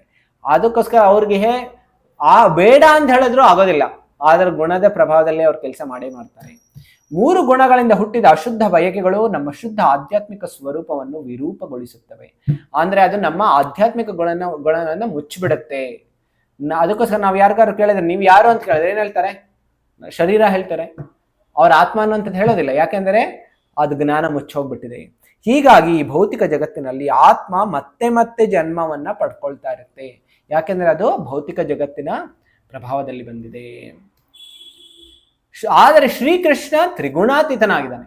ಅವನು ಭೌತಿಕ ಜಗತ್ತಿನ ತ್ರಿಗುಣಗಳ ಒಳಗಡೆ ಇಲ್ಲ. ನಾವು ನೋಡ್ತಾ ಇರ್ಬೋದು, ನಾವೆಲ್ಲರೂ ಎಲ್ಲಿದ್ದೀವಿ? ಕೆಳಗಡೆ ನೋಡಿ, ಆ 3 ಮಾಯಾ ಶಕ್ತಿಯ ತ್ರಿಗುಣಗಳು, ಅದರ ಪ್ರಭಾವದಲ್ಲಿ ನಾವು ಕೆಲಸ ಮಾಡ್ತಾ ಇದೀವಿ. ಆದರೆ ಶ್ರೀಕೃಷ್ಣ ನೋಡಿ, ಅವನು ತ್ರಿಗುಣಗಳ ಮೇಲಿದ್ದಾನೆ. ಅವನು ಭೌತಿಕ ಜಗತ್ತಿಗೆ ಬಂದ್ರೂ ಅವನು ತ್ರಿಗುಣಗಳ ಮೇಲೇನೆ ಇರ್ತಾನೆ. ಎಲ್ಲಿ? ಏನಿದಕ್ಕೆ ಪ್ರೂಫ್? ತ್ರಿಭಿರ್ಗುಣಮಯೈರ್ಭಾವೈರ್ ಏಭಿ ಸರ್ವಮಿದಂ ಜಗತ್ ಮೋಹಿತಂ ನಾಭಿಜಾನಾತಿ ಮಾಮೇಭ್ಯ ಪರಮಂ ಅವ್ಯಯಂ. ಹೇಳ್ತಾರೆ ನೋಡಿ, ಸಾತ್ವಿಕ, ರಾಜಸ ಮತ್ತು ತಾಮಸ ಎನ್ನುವ 3 ಗುಣಗಳಿಂದ ಮೋಹಿತವಾಗಿ ಈ ಸಮಸ್ತ ಜಗತ್ತು ನನ್ನನ್ನು ಅರಿಯದೇ ಇದೆ. ನಾನು ಈ ಗುಣಗಳನ್ನು ಮೀರಿದವನು ಮತ್ತು ಅವ್ಯಯನು. ಅಂದ್ರೆ ನಾನು ಈ 3 ಗುಣಗಳ ಪ್ರಭಾವದ ಮೇಲಿದ್ದೀನಿ. ಆಮೇಲೆ ಶ್ರೀಕೃಷ್ಣನು ತ್ರಿಗುಣಗಳ ಅಧಿಪತಿ. ಬರೀ ತ್ರಿಗುಣಗಳ ಮೇಲಿಲ್ಲ, ಈ ತ್ರಿಗುಣಗಳನ್ನ ನಿಯಂತ್ರಣ ಮಾಡ್ತಾ ಇರೋನು ಅವನೇ. ನಾವು ನೋಡ್ತಾ ಇರ್ಬೋದು, ತ್ರಿಗುಣಗಳು ಯಾರ ಅಧೀನದಲ್ಲಿದೆ? ದುರ್ಗಾದೇವಿ. ದುರ್ಗಾದೇವಿ ಶ್ರೀಕೃಷ್ಣನ ಆರಾಧನೆಯನ್ನ ಮಾಡ್ತಾಳೆ. ಮಯಾಧ್ಯಕ್ಷೇಣ ಪ್ರಕೃತಿ ಸೂಯತೆ ಸಚರಾಚರಂ ಹೇತುನಾನೇನ ಕೌಂತೆಯ ಜಗದ್ವಿಪರಿವರ್ತತೆ. ಕೊಂತೆಯ ಮಗನಾದ ಅರ್ಜುನನೇ, ನನ್ನ ಶಕ್ತಿಗಳಲ್ಲಿ ಒಂದಾದ ಈ ಐಹಿಕ ಪ್ರಕೃತಿಯು ಎಲ್ಲಾ ಚರಾಚರ ವಸ್ತುಗಳನ್ನು ನನ್ನ ಅಪ್ಪಣೆಯಂತೆ ಸೃಷ್ಟಿಸಿ ಕೆಲಸ ಮಾಡುತ್ತದೆ. ಈ ಅಭಿವ್ಯಕ್ತಿಯು ಅದರ ನಿಯಮಕ್ಕೆ ಅನುಗುಣವಾಗಿ ಮತ್ತೆ ಮತ್ತೆ ಸೃಷ್ಟಿಯಾಗುತ್ತದೆ ಮತ್ತು ನಾಶ ಆಗುತ್ತದೆ. ಈ ದುರ್ಗಾದೇವಿ ಮಾಯಾಶಕ್ತಿಯ ಪ್ರಭಾವದಿಂದ ಸಂಪೂರ್ಣ ಜಗತ್ತು ನಡೀತಾ ಇದೆ. ಅವಳು ಶ್ರೀಕೃಷ್ಣನ ಆಜ್ಞೆಗೆ ಅನುಗುಣವಾಗಿ ಭೌತಿಕ ಜಗತ್ತಿನ ನಿಯಂತ್ರಣವನ್ನ ಮಾಡ್ತಾಳೆ. ಅದಕ್ಕೋಸ್ಕರ ಶ್ರೀಕೃಷ್ಣ ಮಾಯಾಧೀಶ, ನಾವೆಲ್ಲರೂ ಮಾಯಾ ವಶ, ಮಾಯೆಯ ವಶದಲ್ಲಿ ನಾವಿದ್ದೀವಿ. ಆದರೆ ಕೃಷ್ಣ ಮಾಯಾಧೀಶನಾಗಿದ್ದಾನೆ. 3 ಗುಣಗಳಿಂದ ನಿಜವಾದ ಮುಕ್ತಿ ನಮಗೆ ಹೇಗೆ ಸಿಗುತ್ತೆ? ಕೃಷ್ಣನಿಗೆ ನಾವು ಯಾವಾಗ ಶರಣಾಗ್ತೀವಿ. ಈಗ ಎಲ್ಲರಿಗೂ ಅನ್ನಿಸ್ತಾ ಇರ್ಬೋದು, ಆಯ್ತು ನಾನೀಗ ಭೌತಿಕ ಜಗತ್ತಿನಿಂದ ಮುಕ್ತಿ ಪಡಿಬೇಕು ಅಂತ. ಮುಕ್ತಿ ಸಿಗ್ಬೇಕು ಅಂದ್ರೆ ಭಗವಂತನ ಶರಣಾಗ್ಬೇಕು. ಭಗವದ್ಗೀತೆಯಲ್ಲಿ ಭಗವಂತ ಹೇಳ್ತಾ ಇದ್ದಾರೆ, ದೈವಿಹೇಷ ಗುಣಮಯಿ ಮಮ ಮಾಯಾ ದುರತ್ಯಯ ಮಾಮೇವ ಯೇ ಪ್ರಪದ್ಯಂತೆ ಮಾಯಾಮೇತಾಂ ತರಂತಿತೆ. ಯಾರು ಐಹಿಕ ಪ್ರಕೃತಿಯ ತ್ರಿಗುಣಗಳಿಂದ ನನ್ನ ದೈವಿ ಶಕ್ತಿಯನ್ನು ಮೀರುವುದು ಬಹಳ ಕಷ್ಟ, ಆದರೆ ನನಗೆ ಶರಣಾಗತನಾದವನು ಸುಲಭವಾಗಿ ಅದನ್ನು ದಾಟಿ ಮುಂದೆ ಹೋಗುತ್ತಾನೆ. ನಾವು ತ್ರಿಗುಣಗಳ ಮಾಯೆಯ ಪ್ರಭಾವದಿಂದ ಹೇಗೆ ಆಚೆ ಬರೋದಕ್ಕೆ ಸಾಧ್ಯ ಆಗುತ್ತೆ ಅಂದ್ರೆ, ಯಾವಾಗ ನಾವು ಕೃಷ್ಣನ ಆಶ್ರಯವನ್ನ ಪಡ್ಕೊಳ್ತೀವಿ. ಎಲ್ಲಿ ತನಕ ನಾವು ನಮ್ಮ ಶಕ್ತಿಯ ಮೇರೆಗೆ ಮುಕ್ತಿಯನ್ನು ಪಡೆಯೋದಕ್ಕೆ ನಾವು ಪಡ್ತಾ ಇರ್ತೀವಿ, ಪರಿಶ್ರಮ ಪಡ್ತಾ ಇರ್ತೀವಿ, ಅಲ್ಲಿ ತನಕ ಅದು ನಾವು ಅಸಫಲರಾಗೇ ಇರ್ತೀವಿ. ಭಗವಂತನ ಆಶ್ರಯ ತಗೊಂಡಾಗ ತುಂಬಾ ಸಲೀಸಾಗಿ ನಾವು ಆಚೆ ಬಂದ್ಬಿಡ್ಬೋದು. ಈಗ ಕೃಷ್ಣನಿಗೆ ಹೇಗೆ ಶರಣಾಗುವುದು? ಎಷ್ಟೋ ಬಾರಿ ಪ್ರಶ್ನೆಗಳನ್ನ ಕೇಳ್ತಾರೆ, ಹೇಗೆ ಶರಣಾಗೋದು ಅಂತ ಹೇಳಿದ್ರೆ, ನಾವು ಯಾವಾಗ ಕೃಷ್ಣನ ಉಪದೇಶವನ್ನ ಯಾವಾಗ ನಮ್ಮ ಜೀವನದಲ್ಲಿ ಪಾಲನೆ ಮಾಡ್ತೀವಿ, ಆಗ ಕೃಷ್ಣನಿಗೆ ನಾವು ಶರಣಾಗುವಂತಹ ಲಕ್ಷಣ. ಈಗ ಕಾಲದ ಬಗ್ಗೆ ನಾವು ಚರ್ಚೆಯನ್ನು ಮಾಡೋಣ. ಹೇಗೆ ಕಾಲ ನೋಡಿ ಏನ್ ಮಾಡ್ತಾ ಈ ಚಿತ್ರದಲ್ಲಿ ನೋಡ್ತಾ ಇರ್ಬೋದು, ಹೇಗೆ ಎಲ್ಲರನ್ನು ನಾವು ಸಣ್ಣವರಾಗಿ ಹುಟ್ಟಿರ್ತೀವಿ, ಆದ್ರೆ ಹೇಗೆ ಬೆಳೀತಾ ಇರ್ತೀವಿ. ಬೆಳೆದು ಬೆಳೆದು ಬೆಳೆದು ಒಂದು ಸಣ್ಣ ಮಗು ಆಗ್ತೀವಿ, ಅದಾದ್ಮೇಲೆ ಮತ್ತೊಂದು ಬಾಲಕನಾಗ್ತೀವಿ, ಆಮೇಲೆ ತರುಣರಾಗ್ತೀವಿ, ಆಮೇಲೆ ವಯಸ್ಕರಾಗಿರೋ ವ್ಯಕ್ತಿಗಳಾಗ್ತೀವಿ, ಮುದುಕರಾಗ್ಬಿಡ್ತೀವಿ, ಆಮೇಲೆ ಶರೀರ ನಾಶ ಆಗೋಗ್ಬಿಡುತ್ತೆ. ಈ ರೀತಿ ಕಾಲ ಏನ್ ಮಾಡ್ತಾ ಇದೆ? ಎಲ್ಲರನ್ನು ಚಲಿಸ್ತಾ ಇದೆ. ಎಲ್ಲರೂ ಆ ಕಾಲದ ಪ್ರಭಾವದ ಅಧೀನದಲ್ಲಿಯೇ ಇದ್ದಾರೆ ನೋಡಿ. ಆದ್ರೆ ಭಗವಂತ ಹೇಳ್ತಾರೆ, ಯಾರು ಈ ಕಾಲ ಅಂತ ಹೇಳಿದ್ರೆ, ಕೃಷ್ಣ ಹೇಳ್ತಾನೆ, ನಾನೇ ಸ್ವಯಂ ಕಾಲ ಅಂತ ನೋಡಿ. ಭಗವಂತ ಹೇಳ್ತಾರೆ, ಕಾಲೋಸ್ಮಿ ಲೋಕಕ್ಷಯ ಕೃತ್ ಪ್ರವೃದ್ಧೋ ಲೋಕಾನ್ ಸಮಾಹರ್ತುಂ ಇಹ ಪ್ರವೃತ್ತ ಋತೇಪಿ ತ್ವಾಂ ನ ಭವಿಷ್ಯಂತಿ ಸರ್ವೇ ಏವ ಸ್ಥಿತ ಪ್ರತ್ಯನೀಕೇಶು ಯೋಧಾಃ.